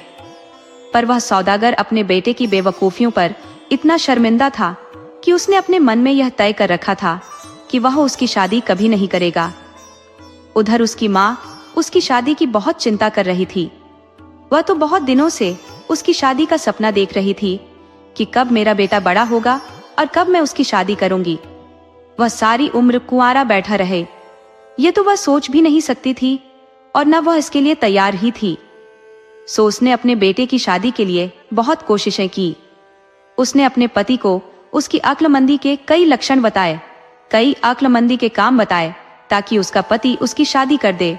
पर शादी करने की बजाय वह उसकी इन बातों से चिड़चिड़ा ज्यादा होता गया। एक दिन जब उसकी पत्नी अपने बेटे की तारीफ किए जा रही थी तो वह चिड़चिड़ा होकर अपनी पत्नी से बोला, देखो तुम मुझसे यह सब कितनी बार कह चुकी हो, पर तुमने इसे मुझे साबित करके कभी नहीं दिखाया, क्योंकि मुझे तुम्हारी बातों पर बिल्कुल भी विश्वास नहीं है कि जो कुछ तुम कह रही हो उसमें जरा सा भी सच है। माएं अपने बच्चों के प्यार में अंधी होती हैं। खैर, तुम्हारी संतुष्टि को लिए मैं उस बेवकूफ को एक मौका और देता हूँ। तुम उसको बुलाओ और उसको ये 3 पैसे दो और उससे कहो कि वह बाजार जाए और इसमें से 1 पैसे की कोई एक चीज ऐसी खरीद कर लाए जो उसके अपने लिए हो। दूसरा पैसा वह नदी में फेंक दे और तीसरे पैसे से वह ये 5 चीजें खरीदे, कुछ खाने के लिए, कुछ पीने के लिए, कुछ चबाने के लिए, कुछ बागीचे में बोने के लिए और कुछ गाय को भी खिलाने के लिए। माँ को यह सुनकर बहुत खुशी हुई कि अब कम से कम उसके बेटे को अपने आप को साबित करने का मौका मिलेगा। सो तुरंत ही उसने अपने बेटे को बुलाया, उसे 3 पैसे देकर उसके पिता की सारी बात उसको समझा दी। बेटे ने भी उससे पैसे लिए और बाजार चल दिया। बाजार जाकर उसने 1 पैसे का कुछ अपने लिए खरीदा और खा लिया। उसके बाद वह एक नदी के पास आया और दूसरा पैसा नदी में फेंकने ही वाला था कि इसको अपनी बेवकूफी समझकर वह रुक गया। इसको नदी में फेंकने से क्या भला हो सकता है? अगर मैं 1 पैसा नदी में फेंक देता हूँ तो मेरे पास केवल 1 पैसा ही बच जाएगा और फिर इस 1 पैसे से मैं ऐसा क्या खरीद सकता हूँ जो खाने का भी हो और पीने का भी हो, चबाने वाला भी हो और बागीचे में बोने वाला भी हो और साथ में गाय के खाने वाला भी हो, जैसा कि उसकी माँ ने कहा था। और अगर मैं इसे नदी में नहीं फेंकता हूँ तो इसका मतलब है कि मैं माँ का कहना नहीं मानता। वह इसी सोच में पड़ा था कि किस्मत से उसी समय वहां से एक लोहार की बेटी जा रही थी। उसने देखा कि नदी के किनारे एक लड़का उदास खड़ा है। उसने उसको वहां इस तरह खड़े देखकर उसने उससे पूछा कि क्या बात है, वह इतना उदास क्यों खड़ा है। उसने उस लड़की को वह सब बताया जो उसकी माँ ने उससे कहा था। फिर उसने उसको बताया कि उसकी माँ ने तीसरा पैसा नदी में फेंकने के लिए कहा था, पर यह तो बेवकूफी है, लेकिन वह करे तो क्या करे। पैसा नदी में नहीं फेंकने पर तो माँ का कहना न मानना होगा, जो वह नहीं चाहता था। वह लड़की बहुत होशियार थी। वह बोली, मैं तुमको बताती हूँ कि तुम क्या खरीदो। तुम जाकर 1 पैसे का तरबूज खरीद लो और तीसरा पैसा अपनी जेब में रख लो। उसको तुम नदी में मत फेंको। तरबूज? हाँ तरबूज। वह आगे बोली, देखो तरबूज तुम्हारी माँ की सब शर्तों को पूरा करेगा। वह खाने की चीज भी है और वह पीने की चीज भी है, वह चबाने की चीज भी है और वह जमीन में बोने के लिए भी कुछ देगा और वह गाय के खाने के लिए भी कुछ देगा। तुम जाकर यह खरीद कर ले जाकर अपनी माँ को दे देना। मुझे यकीन है कि वह तुम्हारी इस खरीद से बहुत खुश होंगी। सो उसने ऐसा ही किया। जब उसकी माँ ने अपने बेटे की अक्लमंदी देखी तो वह बहुत खुश हुई। उसको लगा कि उसका बेटा वाकई बहुत अक्लमंद है। वह तुरंत ही अपने पति के पास दौड़ी दौड़ी गई और उस तरबूज को दिखाकर बोली, देखो ये मेरे बेटे का काम है। तरबूज देखकर वह सौदागर भी आश्चर्य में पड़ गया। वह बोला, मुझे विश्वास नहीं होता कि यह काम उसने खुद किया है। उसे तो अक्ल ही नहीं है। जरूर किसी ने उसको यह करने की सलाह दी है। फिर उसने अपने बेटे की तरफ देखकर उससे पूछा, तुमसे यह करने के लिए किसने कहा? वह बोला, एक लोहार की लड़की ने मुझे यह सलाह दी थी। सौदागर अपनी पत्नी की तरफ देखकर बोला, देखा तुमने, मुझे मालूम था कि यह इस बेवकूफ का काम ही नहीं है। खैर चलो, अगर तुम राजी हो तो और इसकी इच्छा हो, इसकी शादी उस लोहार की बेटी से कर दो जो खुद इतनी होशियार है और उसने इसमें अपनी इतनी रुचि दिखाई है। माँ बोली, इससे अच्छी तो कोई बात हो ही नहीं सकती। अगले कुछ दिनों में सौदागर लोहार के घर गया और उसकी लड़की को देखकर आया जिसने उसके बेटे की सहायता की थी। जब वह उसके घर पहुंचा तो लड़की ने ही दरवाजा खोला। सौदागर ने उससे पूछा, बेटी क्या तुम घर पर अकेली हो? लड़की बोली, जी हाँ। सौदागर ने पूछा, तुम्हारे माता पिता कहाँ हैं? वह बोली, मेरे पिता एक कौड़ी का लाल खरीदने गए हैं और मेरी माँ शब्द बेचने गई है, पर वे लोग जल्दी ही आने वाले होंगे। जब तक वे आए तब तक अंदर आकर आप उनका इंतजार करें। लड़की की बात सुनकर सौदागर कुछ सोच में पड़ गया और कुछ न समझते हुए पूछा, तुमने क्या कहा कि तुम्हारे माता पिता कहाँ गए हैं? लड़की बोली, मेरे पिता एक कौड़ी का लाल यानी लैंप के लिए तेल खरीदने गए हैं और मेरी माँ कुछ शब्द बेचने यानी किसी की शादी का रिश्ता तय करने गई है। सौदागर लड़की की होशियारी की बातें सुनकर भौंचक्का रह गया, पर उसने अपने विचारों को प्रकट नहीं होने दिया। इसी समय लोहार और उसकी पत्नी घर वापस लौट आए। वे अपने घर में इतने बड़े और अमीर सौदागर को देखकर बहुत आश्चर्यचकित हुए। उन्होंने उसको सलाम किया और पूछा, आपने इस गरीब के घर आने का कष्ट कैसे किया? सौदागर बोला, मैं अपने बेटे के लिए आपकी बेटी का हाथ मांगने आया हूँ। लोहार ने इस रिश्ते को तुरंत ही स्वीकार कर लिया। शादी का दिन तय कर लिया गया और सौदागर अपने घर वापस लौट गया। घर आकर वह अपनी पत्नी से बोला कि यह सब ठीक है। लोहार शादी के लिए राजी हो गया है और शादी का दिन भी पक्का हो गया है। तुरंत ही यह खबर सब जगह फैल गई कि लोहार की बेटी की शादी सौदागर के बेटे से हो रही है। लोगों ने बात करना शुरू कर दिया कि सौदागर अपने बेटे की शादी अपने से नीचे घर में कर रहा है। यह ठीक नहीं है। कुछ लोग तो यहाँ तक पहुँच गए कि उन्होंने सौदागर के बेटे के पास जाकर उसे चेतावनी दी कि वह लोहार से जाकर कहे कि अगर उसने अपनी बेटी की यह गलत शादी की तो वह उसकी बेटी की रोज 7 बार जूतों से पीटेगा। उन्होंने सोचा कि उसकी इस धमकी से लोहार शायद डर जाएगा और यह सगाई तोड़ देगा। उन्होंने उससे आगे कहा कि अगर ऐसा नहीं हुआ और फिर भी तुम्हारी शादी उससे हो गई तो पहले दिन ही तुम अपनी पत्नी को इस तरह से मारोगे ताकि वह तुम्हें आगे तंग न करे और तुम्हारा कहना माने। वह बेवकूफ लड़का इस प्लान को एक बहुत अच्छा प्लान समझकर मान गया और उसने वैसा ही किया। उसने लोहार से जाकर वह सब कह दिया जो लोगों ने उससे लोहार से कहने के लिए कहा था। लोहार यह सुनकर बहुत परेशान हुआ। उसने यह सब अपनी बेटी को बताया जो सौदागर के बेटे ने उससे कहा था और उससे प्रार्थना की कि वह उस आदमी से कोई संबंध न रखे। उसने कहा, ऐसी शादी करने से तो जिसमें पति पत्नी को चोर की तरह से पीटे, जिंदगी भर शादी न करना अच्छा है। लड़की बोली, पिताजी आप चिंता मत कीजिए। साफ जाहिर है कि कुछ नीच लोगों ने उनको आपसे ऐसा कहने पर मजबूर किया है, पर आप बिल्कुल परेशान ना हो, ऐसा कभी नहीं होगा। एक आदमी के कहने में और उसके वही काम करने में बहुत अंतर होता है। आप मेरे लिए बिल्कुल नहीं डरें। जो कुछ उन्होंने कहा है वैसा कभी नहीं होगा। जिस दिन की शादी तय हुई थी उस दिन धूमधाम से शादी हो गई। आधी रात को दुल्हा उठा और यह सोचते हुए कि उसकी पत्नी सो रही थी, उसने एक जूता उठाया और उसको उससे मारने ही वाला था कि पत्नी ने अपनी आंखें खोल दी। वह बोली, ऐसा नहीं करते। शादी की पहली रात को ही लड़ना झगड़ना अपशकुन होता है। कल को अगर तुम चाहो तो मुझे मार लेना, पर आज की रात तो तुम मुझसे मत लड़ो। अगली रात दुल्हे ने दुल्हन को मारने के लिए फिर से अपना जूता उठाया तो उसने फिर से उससे प्रार्थना की, अगर पति पत्नी शादी के पहले हफ्ते में ही एक दूसरे का अपमान करे तो यह बहुत बड़ा अपशकुन होता है। मैं जानती हूँ कि तुम एक बहुत ही अक्लमंद आदमी हो और तुम मेरी बात सुनोगे। तुम अपना ये काम 8वें दिन के लिए रख लो। उस दिन तुम मुझे जितना चाहे उतना मार लेना। लड़का राजी हो गया और उसने अपने हाथ में लिया हुआ जूता एक तरफ फेंक दिया। मुसलमानों के रीति रिवाजों के अनुसार 7वें दिन लड़की अपने पिता के घर आई। जब लड़के के दोस्त लोग उससे मिले तो वे बोले, आहा, तो उसने तुम्हें भी अच्छा बना दिया।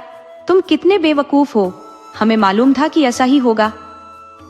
इस बीच सौदागर की पत्नी अपने बेटे के आगे के जीवन के बारे में सोच रही थी। वह सोच रही थी कि अब समय आ गया है जब उसको आजादी से रहना चाहिए। सो उसने अपने पति से कहा, तुम उसको कुछ सामान दे दो और उसको बेचने के लिए उसे बाहर जाने दो। सौदागर बोला, कभी नहीं। उसके हाथ में यह सब देना तो ऐसा होगा जैसे पैसे को पानी में फेंकना। वह तो उस सबको बर्बाद कराएगा। पत्नी बोली, अब जाने भी दो, उसको अक्ल इसी तरह से तो आएगी। उसको कुछ पैसे दो और उसको दूर देशों की यात्रा पर भेज दो। अगर उससे वह कुछ पैसा कमाता है तो कम से कम हम उससे यह उम्मीद रख सकते हैं कि वह पैसे की कीमत समझेगा, और अगर वह पैसा गंवा कर और गरीब होकर लौटता है तो हम यह उम्मीद करेंगे कि जब वह दोबारा कमाएगा तब उसकी कीमत समझेगा। वह किसी भी हालत में लौटे, हम फायदे में रहेंगे। इनमें से किसी भी अनुभव के बिना वह कुछ नहीं सीख सकता। इस तरह सौदागर की पत्नी ने सौदागर को अपने बेटे को अकेले व्यापार पर भेजने के लिए राजी कर लिया।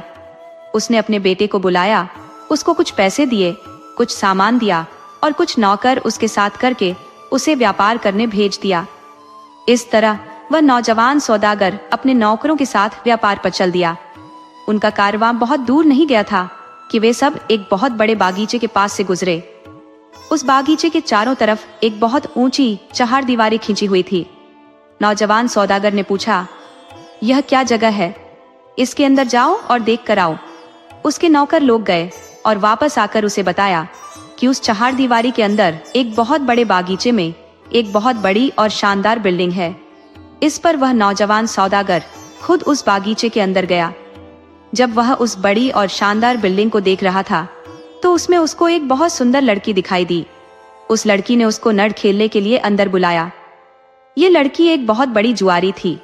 इसको वे सब चालें आती थी जिनसे वह अपने साथ खेलने वाले का सारा पैसा ले लेती थी। उसकी एक सबसे प्रिय चाल ये थी कि जब वह खेलती थी तो एक बिल्ली अपने साथ रखती थी, जो उसने इस तरह से सिखा रखी थी कि जब वह उसको इशारा करती थी तो वह लैंप के पास जाकर उसको बुझाकर अंधेरा कर देती थी। ऐसा इशारा वह उसको तब करती थी जब वह अक्सर हार रही होती थी, और इस तरह से वह अपने साथ खेलने वाले का सारा पैसा हड़प लेती थी। यही चाल उसने इस नौजवान सौदागर के साथ भी खेली और उसका काफी पैसा जीत लिया। और उसका केवल पैसा ही नहीं बल्कि उसकी हर चीज चली गई। उसका पैसा, उसका सामान, उसके नौकर, यहाँ तक कि वह खुद को भी हार गया। और अब जब उसके पास कुछ नहीं बचा तो उसको जेल में डाल दिया गया। यहाँ उसके साथ बहुत बुरा बर्ताव किया गया। अक्सर वह सिर उठाकर अल्लाह से प्रार्थना करता कि वह उसे इस हालत से बचाने के लिए इस दुनिया से उठा ले। एक दिन उसने जेल के दरवाजे के सामने से जाता हुआ एक आदमी देखा तो उसने उसको पुकारा और उससे पूछा कि वह वहां कब आया था। आदमी ने जवाब दिया कि वह फला फला देश से आया था, और उसने अपने देश का वही नाम बताया जिसमें उसका पिता रहता था। नौजवान सौदागर कैदी ने कहा, यह तो ठीक है, पर क्या तुम मेरे ऊपर एक उपकार करोगे? जैसा कि तुम देख रहे हो, मैं यहाँ इस जेल में कैद हूँ। मैं यहाँ से तब तक नहीं निकल सकता जब तक मेरे ऊपर पड़ा एक बड़ा कर्जा न निबट जाए। मैं यह चाहता हूँ कि तुम मेरी ये 2 चिट्ठियाँ लो। इनमें से एक चिट्ठी मेरे पिता को दे देना और एक मेरी पत्नी को दे देना। अगर तुम मेरा यह काम कर दोगे तो मैं तुम्हारा यह उपकार कभी नहीं भूलूंगा। वह आदमी राजी हो गया और दोनों चिट्ठियां उससे लेकर अपने रास्ते चला गया। अपने पिता की चिट्ठी में उसने वह सब लिखा था जो उसके ऊपर बीता था, और अपनी पत्नी वाली चिट्ठी में उसने लिखा था कि उसने बहुत सारा पैसा कमा लिया है और अब वह जल्दी ही घर वापस आकर उसे जूते से मारेगा, जैसा कि उसने उससे पहले ही कहा था।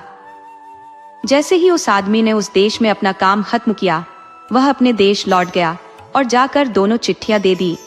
उसको पढ़ना लिखना आता नहीं था, सो गलती से उसने पिता की चिट्ठी पत्नी को और पत्नी वाली चिट्ठी पिता को दे दी। अच्छी खबर पढ़कर पिता बहुत खुश हुआ। हालांकि उसको यह समझ में नहीं आया कि वह चिट्ठी उसकी बजाय उसकी बहू को क्यों लिखी गई थी और उसके बेटे ने अपनी पत्नी को ऐसी पीटने वाली बात क्यों लिखी थी। जब सौदागर के बेटे की पत्नी ने अपनी चिट्ठी पढ़ी तो वह बहुत दुखी हुई और उसको भी यह समझ में नहीं आया कि वह चिट्ठी उसके पति ने अपने पिता के नाम क्यों लिखी थी, उसके नाम क्यों नहीं लिखी। ये बात न समझ पाने से वह अपने ससुर के पास गई और जाकर अपनी चिट्ठी का हाल उनको बताया तो दोनों की गुत्थी और उलझ गई, क्योंकि दोनों चिट्ठियों में अलग अलग लिखा था। बहू बहुत होशियार और समझदार थी। उसने अपने ससुर से बात की और अपने पति की सहायता के लिए चल पड़ी और अगर हो सका तो उसको आजाद कराने के लिए भी। उसके ससुर ने उसको जाने की इजाजत दे दी और साथ में उसके रास्ते के लिए उसे कुछ पैसे भी दे दिए। लड़की ने आदमी का वेश रखा और चल दी। चलते चलते वह भी उसी जगह पहुंच गई जहां वह सुंदर लड़की रहती थी। उसने उस लड़की के पास यह खबर पहुंचाई कि वह एक बहुत ही अमीर सौदागर का बेटा है और एक अच्छा जुआरी है, इसलिए वह उसके साथ दो दो हाथ खेलना चाहता है। वह लड़की तुरंत राजी हो गई। शाम को उन दोनों को खेलना था। इस बीच बहू ने उस लड़की के नौकरों से पूछताछ की कि उनकी मालकिन खेल में जीतने के लिए कौन कौन सी चालें इस्तेमाल करती है। पहले तो नौकर उसको यह बताने से हिचकिचाए, पर जब बहू ने उनको अशर्फियों के ढेर और कुछ और सामान दिखाया तो वे मान गए और सब कुछ बताने पर तैयार हो गए। उन्होंने उसे बताया कि शायद उनकी मालकिन उसको हराने के लिए उस रात भी बिल्ली वाली चाल खेले। यह सुनकर बहू वहां से चली गई। शाम को वह फिर वहां आई और लड़की को अपना सलाम भेजा। वह अपने साथ एक चूहा लाई थी जो उसने अपने कोट की आस्तीन में छिपा रखा था। खेल शुरू हुआ। बहुत अच्छी खिलाड़ी होने की वजह से बहू जीतने लगी। ये देखकर उस नीच जुआरी लड़की ने अपने बिल्ली को इशारा किया। बिल्ली तुरंत ही लैंप की तरफ चली। उसी समय बहू ने अपनी आस्तीन में से चूहा छोड़ दिया। छोड़ते ही चूहा दूर भाग गया और उसके पीछे पीछे भाग गई बिल्ली। कमरे की सारी चीजें इधर उधर हो गई। लड़की कुछ परेशान सी हो गई तो बहू बोली, क्या हम अपना खेल शुरू करें? बस फिर क्या था, अब कोई बाधा नहीं थी। सो बहू वह बाजी भी जीत गई और फिर दूसरी तीसरी चौथी वह सब कुछ जीतती चली गई। उसने न केवल अपने पति के पैसे और सामान ही जीत लिया, बल्कि उस लड़की का पैसा, सामान, नौकर, महल आदि सब कुछ जीत लिया। इतनी आसानी से सब कुछ जीता हुआ सामान उसने बड़े बड़े बक्सों में बंद किया। वहां के सारे कैदियों को आजाद किया। उसका पति भी दूसरे कैदियों के साथ उसे धन्यवाद देने के लिए वहां आया, पर वह उसे उस वेश में पहचान न सका। उसने उसे ध्यान से देखा और पूछा कि क्या वह उसका सरदार बनना चाहेगा। मजबूरी की हालत में उसने उसका सरदार बनना स्वीकार कर लिया। बहू ने उसके फटे मैले कपड़े उतरवाकर सरदारों जैसे कपड़े पहनवाए। सरदार ने ही फिर उनके वहां से जाने का इंतजाम किया। उसके पुराने कपड़े लकड़ी के एक छोटे से बक्से में रख दिए गए। सारे बक्सों की चाबियां सरदार के हवाले कर दी गई, पर जिस बक्से में नौजवान सौदागर के पुराने कपड़े थे, उस बक्से की चाबी बहू ने अपने पास रखी। जब सब तैयारियां हो गई तब वे सब वहां से चल दिए। उस नीच लड़की को उन्होंने अपने साथ ले लिया। जब वे सब अपने देश के पास पहुंचे तो बहू ने सरदार से कहा, मुझे अपना एक जरूरी काम है तो मैं इस तरफ जाता हूं, पर तुम मेरी चिंता मत करना। तुम सीधे शहर चले जाओ और ये सब सामान अपने साथ ले जाओ। इस सब सामान को अपने घर में संभाल कर रख देना जब तक मैं लौट कर आता हूँ। मैं तुम्हारे पिता को जानता हूँ और तुम्हारे ऊपर भरोसा कर सकता हूँ। अगर मैं 20 दिनों तक ना आऊं तो ये सारी चीजें तुम्हारी हैं। इतना कहकर बहू तो अपने घर चली गई और उसका सरदार, उस नीच लड़की, नौकर चाकर और सब सामान के साथ अपने घर चला गया। अपने घर पहुंचकर बहू ने अपने पिता से यह मामला छिपाने के लिए कहा। कुछ दिनों बाद वह अपनी ससुराल गई तो जैसे ही उसके पति ने उसे देखा तो बोला, क्या तुम्हें मालूम है कि मुझे तुम्हें कितनी बार पीटना है?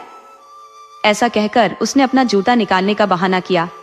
उसके माता पिता बोले, छी छी, क्या तुम घर में आने के इस शानदार मौके को ऐसे नीच काम करके मनाओगे?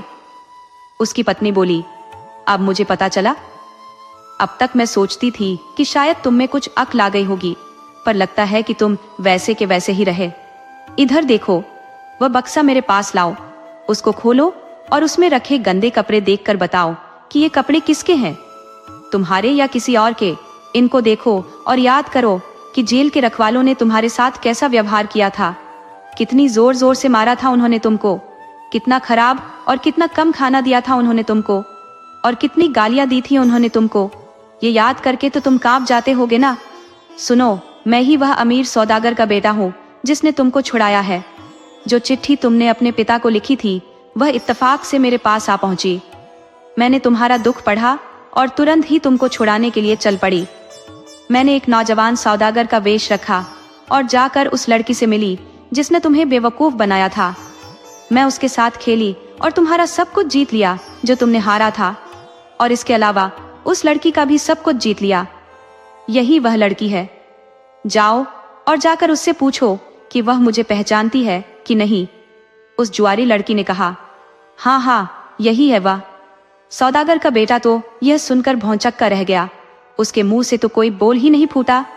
सौदागर की पत्नी ने अपनी बहू की तरफ देखा और उसको आशीर्वाद दिया। सौदागर खुद अपने बेटे से इतना नाउम्मीद और गुस्सा था कि वह न तो कुछ बोल सका और न ही कुछ कर सका। आखिर उसने अपनी पत्नी की तरफ देखा और बोला, अब तुम्हें विश्वास हो गया कि तुम्हारा बेटा कितना बेवकूफ है। यह सब सामान और जवाहरात बहू को दे दो, वह उसके लिए बहुत ज्यादा अच्छी है। दोस्तों, आपको कहानी कैसी लगी अपने सुझाव कमेंट करना न भूले। तो चलिए आज की अगली कहानी शुरू करते हैं।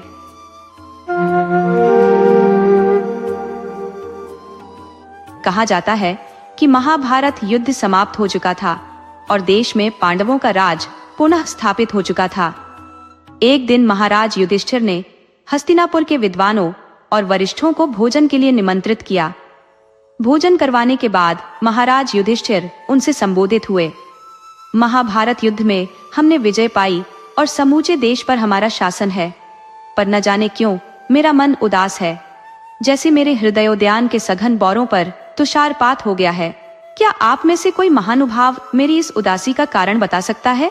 कुछ क्षणों के बाद एक वयोवृद्ध महानुभाव ने कहा, महाराज, युद्ध में असंख्य लोगों का खून बहा, लाखों घर बर्बाद है गए, अनेक माताओं की आंखों के तारों को मौत के घाट उतारा गया, दुल्हनों के मेहंदी रचे हाथ फीके पड़ गए, हस्तिनापुर की गलियों और बाजारों में शोणित के नद बह गए। यहाँ का कण कण रक्त रंजित है, इसीलिए आपका मन अशांत एवं उदास है। इस पातक से मुक्ति पाने के लिए आपको प्रायश्चित्त स्वरूप अश्वमेध यज्ञ रचाना चाहिए। ये सुनकर निर्णय लिया गया कि अश्वमेध यज्ञ रचाया जाए। इस बारे में श्री कृष्ण जी को भी अवगत कराया गया। अब यहाँ यह प्रश्न उठाया गया कि इस यज्ञ में वेद पाठ कौन करेगा तथा यज्ञ के प्रमुख पंडित का पद किसे दिया जाएगा। इस काम के लिए कोई उच्च कोटि का विद्वान तथा महान साधक ही चुना जाना चाहिए।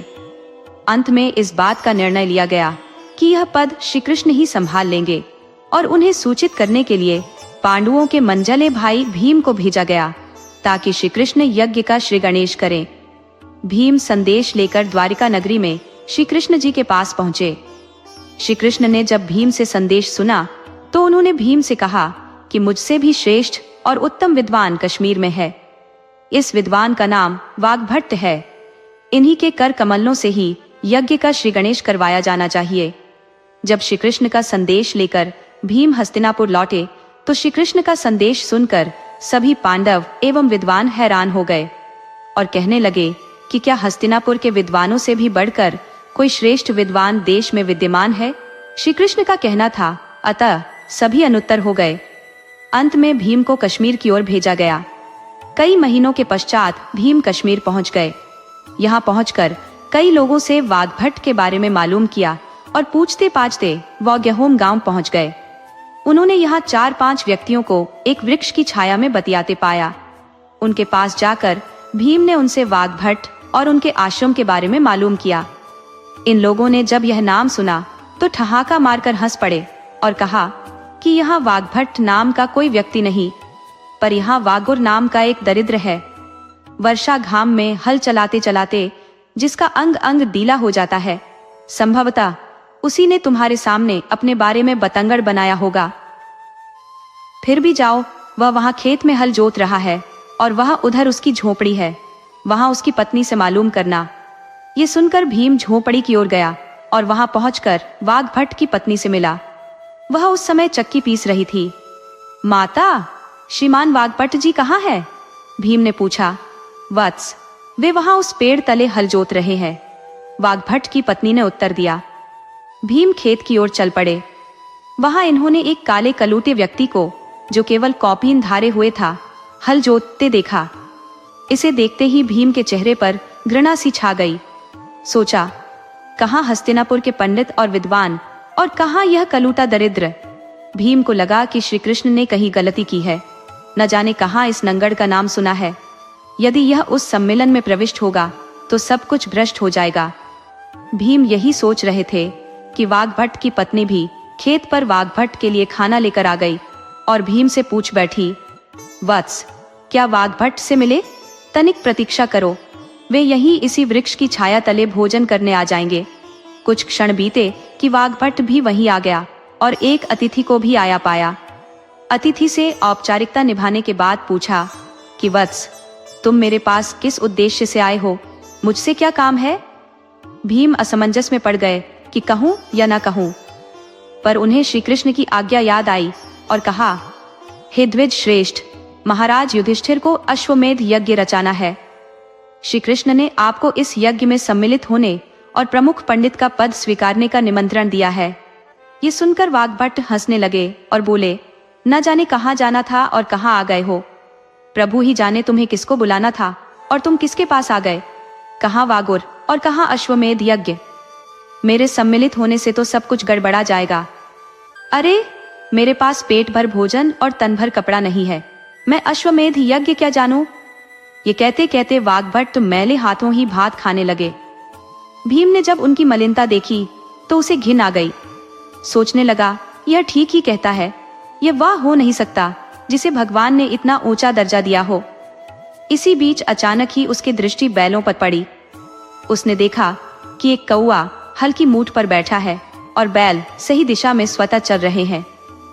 भीम दृष्टिवान पुरुष थे, अतः उन्होंने इस संकेत को समझ लिया। वाघभट्ट उठ खड़े हुए और पुनः हल चलाने लगे।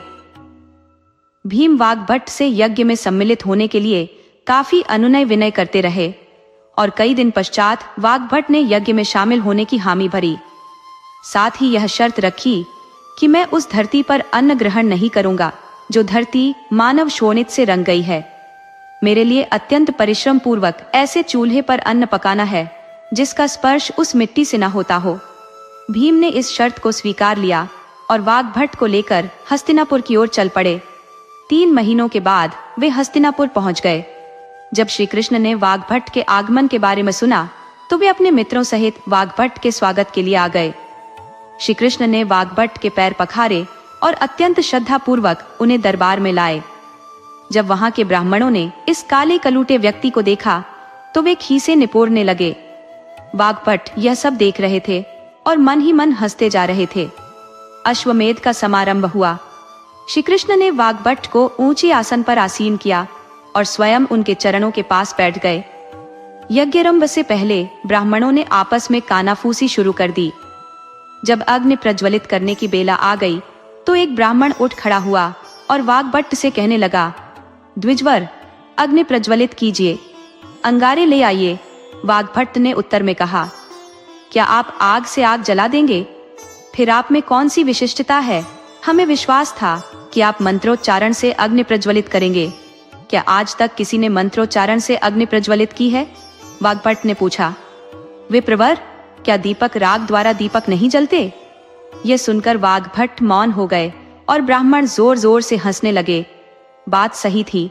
श्री कृष्ण खड़े हो गए और करबद्ध होकर वाघभट्ट से कहने लगे, महाराज, ये लोग अनजान हैं, इन पर दया कीजिए।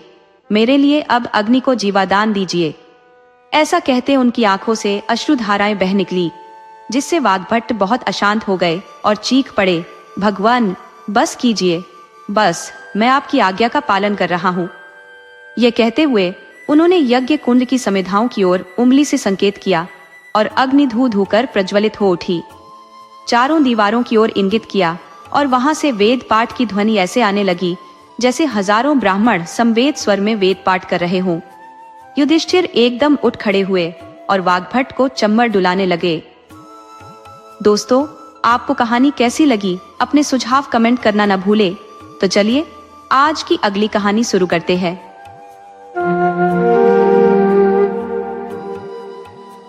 बहुत पहले की बात है। एक गांव में एक सीधा साधा किसान रहता था। छोटा सा जमीन का टुकड़ा था उसके पास, वह भी खुश्क। उसका गुजारा कठिनाई से चलता था। परिवार में काफी सारे सदस्य और धन का अभाव। जीवन से ऊबा और कर्जे में डूबा हुआ था। रात दिन चिंता में गिरा प्रभु से प्रार्थना करता रहता था। उसने अपने छोटे से खेत को हल से जोत कर बीजा था और अब ढेले तोड़ रहा था।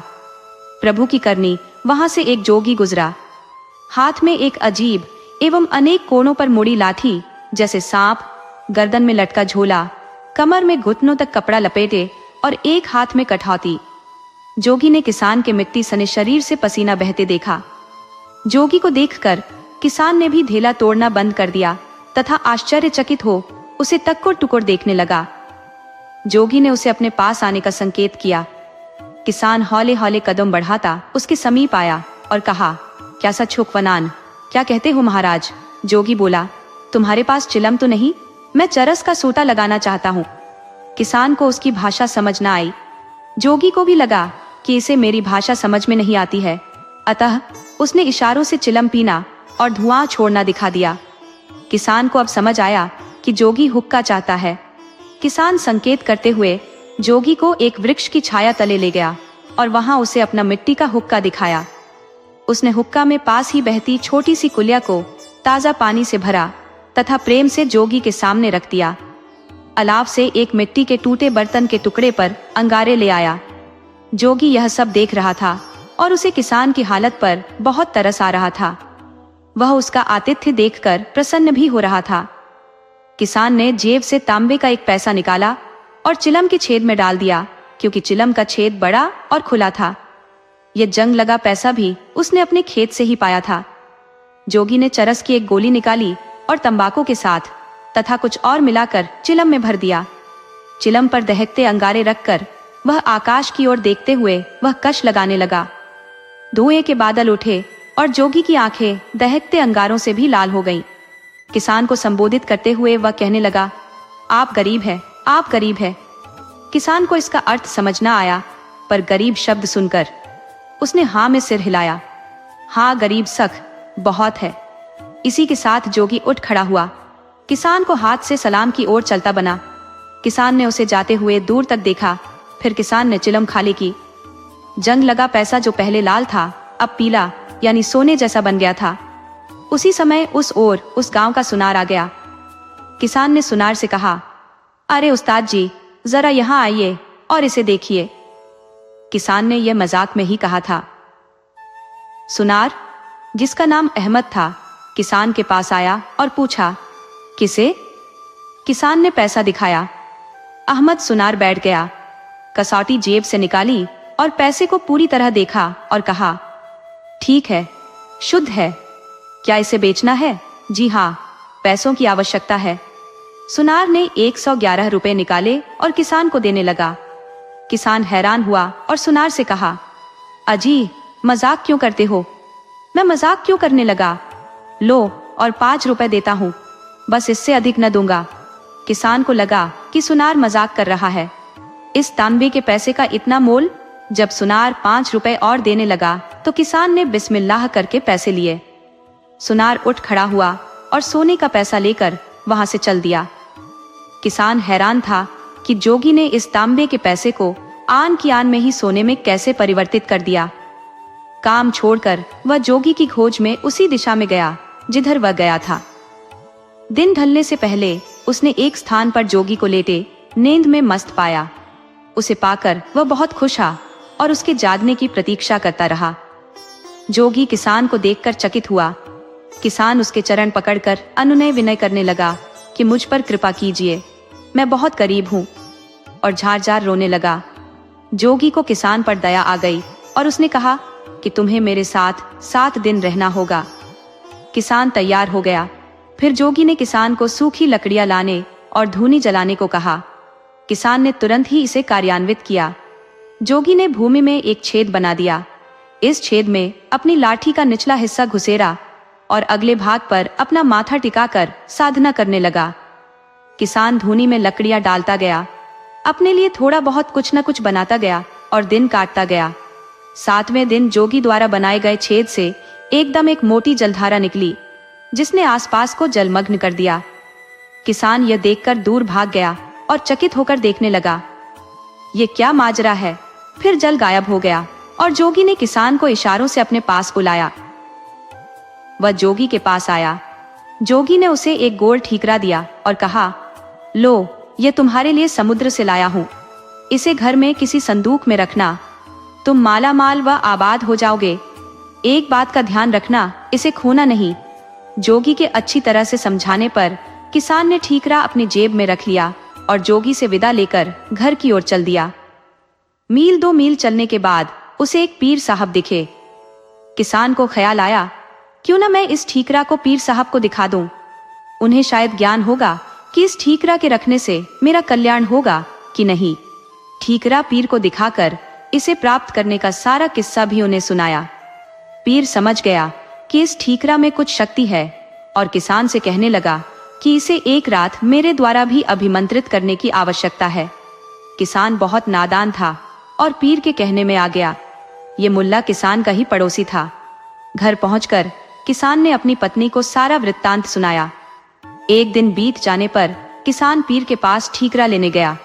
पीर मुकर गया और उल्टे उससे कहने लगा कि तुम बकवास करते हो। किसान ने बहुत कुछ कहा और चिल्लाया, पर किसी ने उसकी न सुनी। लोगों ने उससे कहा कि तुम पागल हो गए हो। वह बहुत पछताया और परेशान हो गया। सोच विचार के बाद वह फिर जोगी की खोज में निकल पड़ा। पूरे 1 दिन की खोज के बाद उसे जोगी मिल गया और रोते रोते उसने सारी दास्तां सुना दी। किसान ने जोगी के पैर पकड़ लिए और बहुत अनुनय विनय की। जोगी मन ही मन कहने लगा कि यह नादान है। ठीकरा उसके हाथ दिया। विवश होकर जोगी ने किसान से तुरंत आग जलाने को कहा। जोगी ने आग में अपना चिमटा लाल सुर्ख कर दिया और पूरी शक्ति से उसे जमीन में गाड़ दिया। चिमटे के गड़ते ही पीर जोगी के पास धड़ाम से गिर गया। जोगी ने उससे कहा, अरे कमीने, तुमने इस सीधे सादे इंसान को क्यों लूट लिया? ये बेचारा गरीब और अभावग्रस्त है। पीर पर जैसे वज्रपात हो गया और वह लाहौल विल्लाह पढ़ने लगा। जेब से ठीकरा निकाल के दिया और बाल बाल बच गया। किसान ने अपना ठीकरा लिया और जोगी से विदा लेकर चल दिया। पीर को दंड मिला कि वह पूरे 1 महीने तक जंगल से अलाव के लिए सूखी लकड़ियां इकट्ठी करके लाए, तभी उसकी जान बख्श दी जाएगी। किसान 1 महीने में ही अपने क्षेत्र का बड़ा व्यापारी बन गया। मुल्ला जब लौटा तो हैरान हो गया और पछताया। वह किसी को भी मुंह दिखाने लायक नहीं रहा था। दोस्तों, आपको कहानी कैसी लगी? अपने सुझाव कमेंट करना न भूले। तो चलिए आज की अगली कहानी शुरू करते हैं।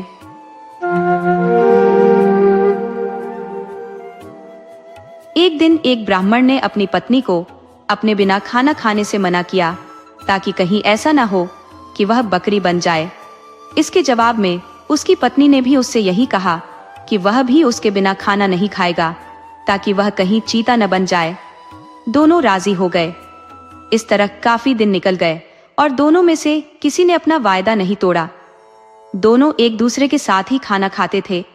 पर एक दिन उस ब्राह्मण की पत्नी ने अपने बच्चों को खाना देते समय उस खाने में से चखने के लिए एक कौर खुद खाकर देख लिया। उस समय क्योंकि उसका पति वहां था नहीं, सो उसकी पत्नी तुरंत ही एक बकरी बन गई। जब वह ब्राह्मण घर आया तो उसने देखा कि एक बकरी उसके घर के चारों तरफ घूम रही है।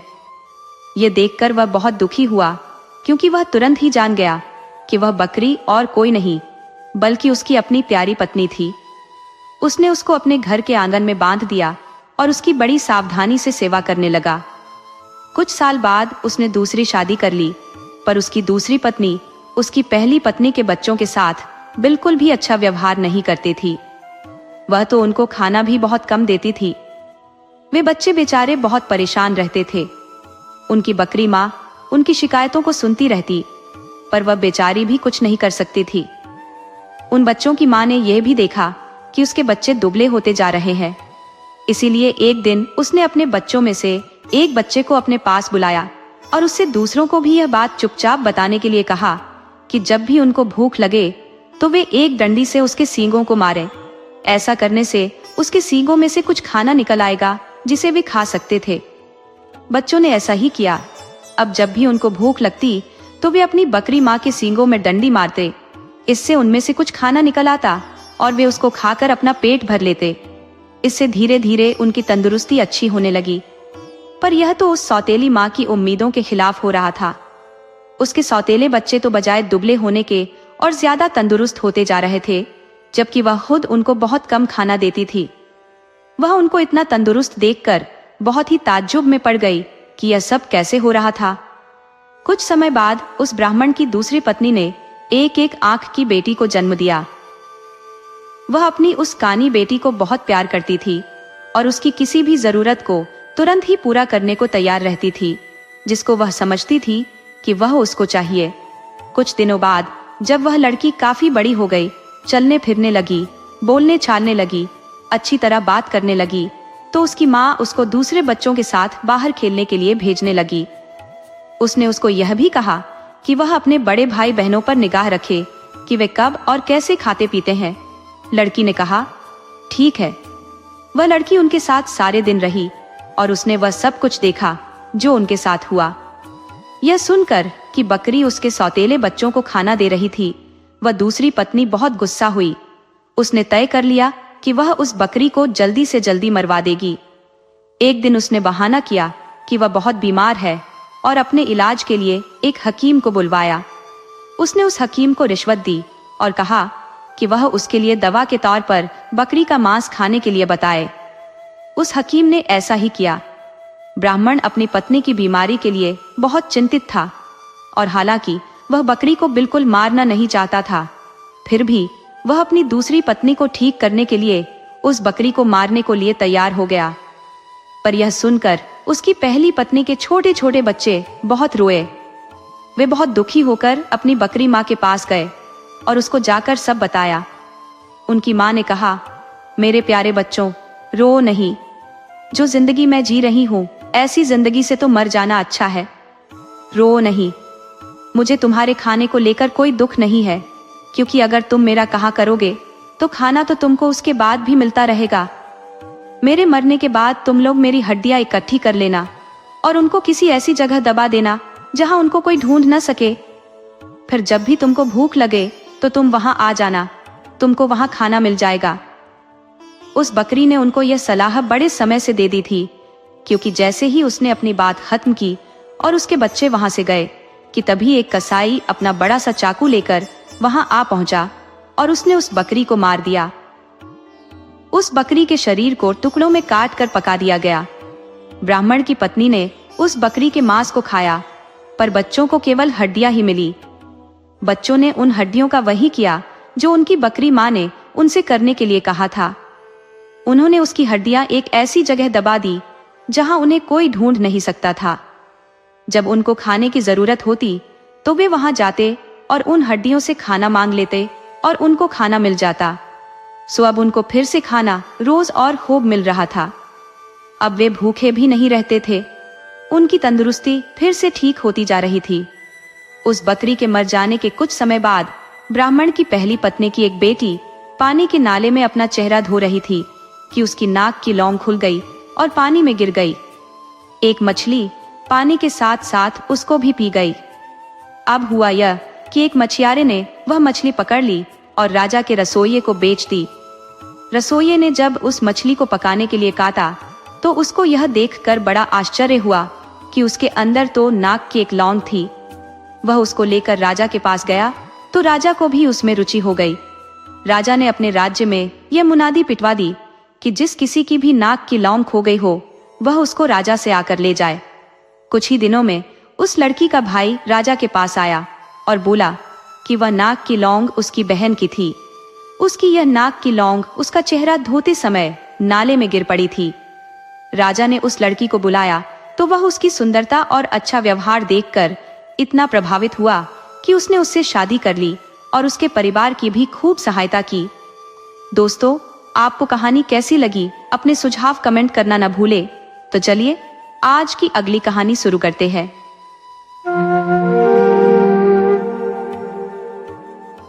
ये बहुत पुरानी बात है कि एक बार कश्मीर में एक मुकद्दम अपने गांव के एक आदमी का दोस्त बन गया।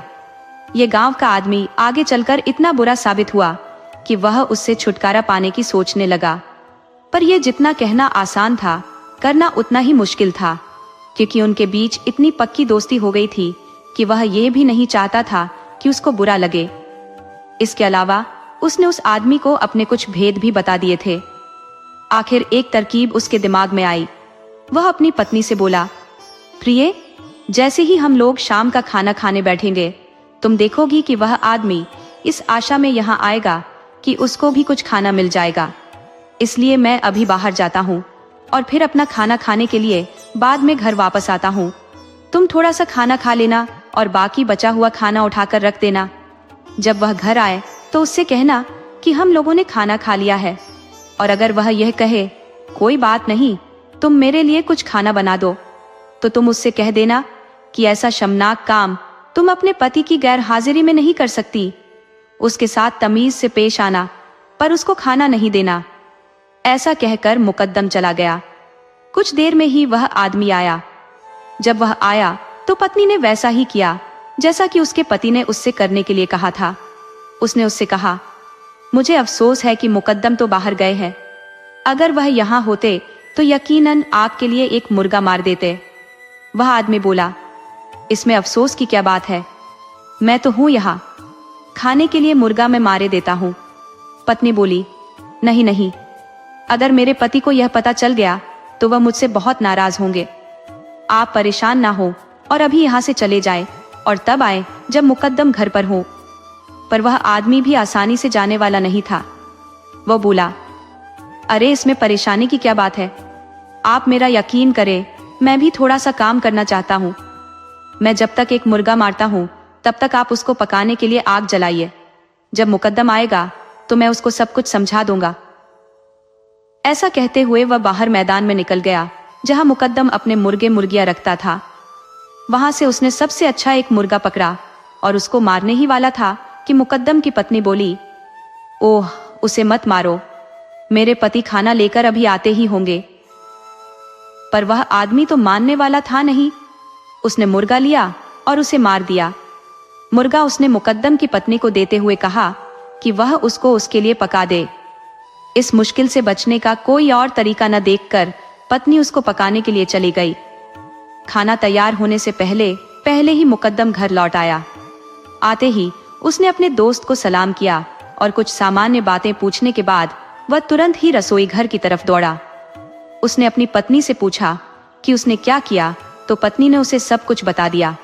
वह बोला, चलो इसमें कोई ज्यादा नुकसान नहीं हुआ, हमें इसको अच्छी तरह से देखना है। सुनो, जब मुर्गा तैयार हो जाए तो तुम इसे उसे थोड़ा सा ही देना और तांबे के बर्तन में देना, और बाकी बचा मुझे दे देना और मिट्टी के बर्तन में देना। सो जब खाना तैयार हो गया तो पत्नी ने वैसा ही किया। पर वह दोस्त बहुत चालाक था। उसने देखा कि उसको बहुत थोड़ा सा मुर्गा परोसा गया है और मुकद्दम के सामने बहुत सारा मुर्गा परोसा गया है। वह बोला, नहीं नहीं, ये नहीं हो सकता कि मैं तांबे के बर्तन में खाऊं और तुम मिट्टी के बर्तन में खाओ।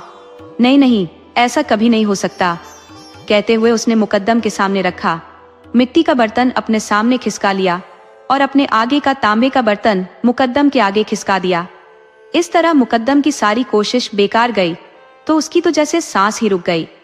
ये मामला इस तरह हाथ से जाते देखकर वह अपनी पत्नी से बोला, कई दिनों से एक देव हमारे घर को डरा रहा है। एक दो बार वह इस समय भी आया है और उसने घर की सारी रोशनी बुझा दी है। आदमी बोला, क्या सचमुच? पत्नी ने पति का इशारा समझा और तुरंत ही लैंप बुझा दिया। लैंप बुझते ही घर में चारों तरफ अंधेरा छा गया। अंधेरे में ही मुकद्दम ने अपने दोस्त के सामने से मिट्टी का बर्तन उठाने की कोशिश की और दोस्त ने भी मुकद्दम के हाथों की हलचल को भांप लिया। उसने बर्तन को अपने बान्य तरफ रख लिया और दूसरे हाथ में लैंप पकड़ लिया और उससे मुकद्दम को बड़ी बेरहमी से पीटना शुरू कर दिया। बेचारा मुकद्दम चिल्लाया, ओ ओ। उधर मुकद्दम की पत्नी चिल्लाई, तुम मेरे पति के साथ क्या कर रहे हो? दोस्त बोला, कुछ नहीं। यह देव मेरा खाना चुराने की कोशिश कर रहा है, सावधान रहना। कहकर वह लैंप से मुकद्दम को जितनी जोर से मार सकता था मारता रहा। आखिर वह लैंप टूट गया तो वह दोस्त अपना मिट्टी का बर्तन उठाकर वहां से भाग लिया। मुकद्दम बेचारा कुछ न कर सका, बल्कि और पिट कर रह गया।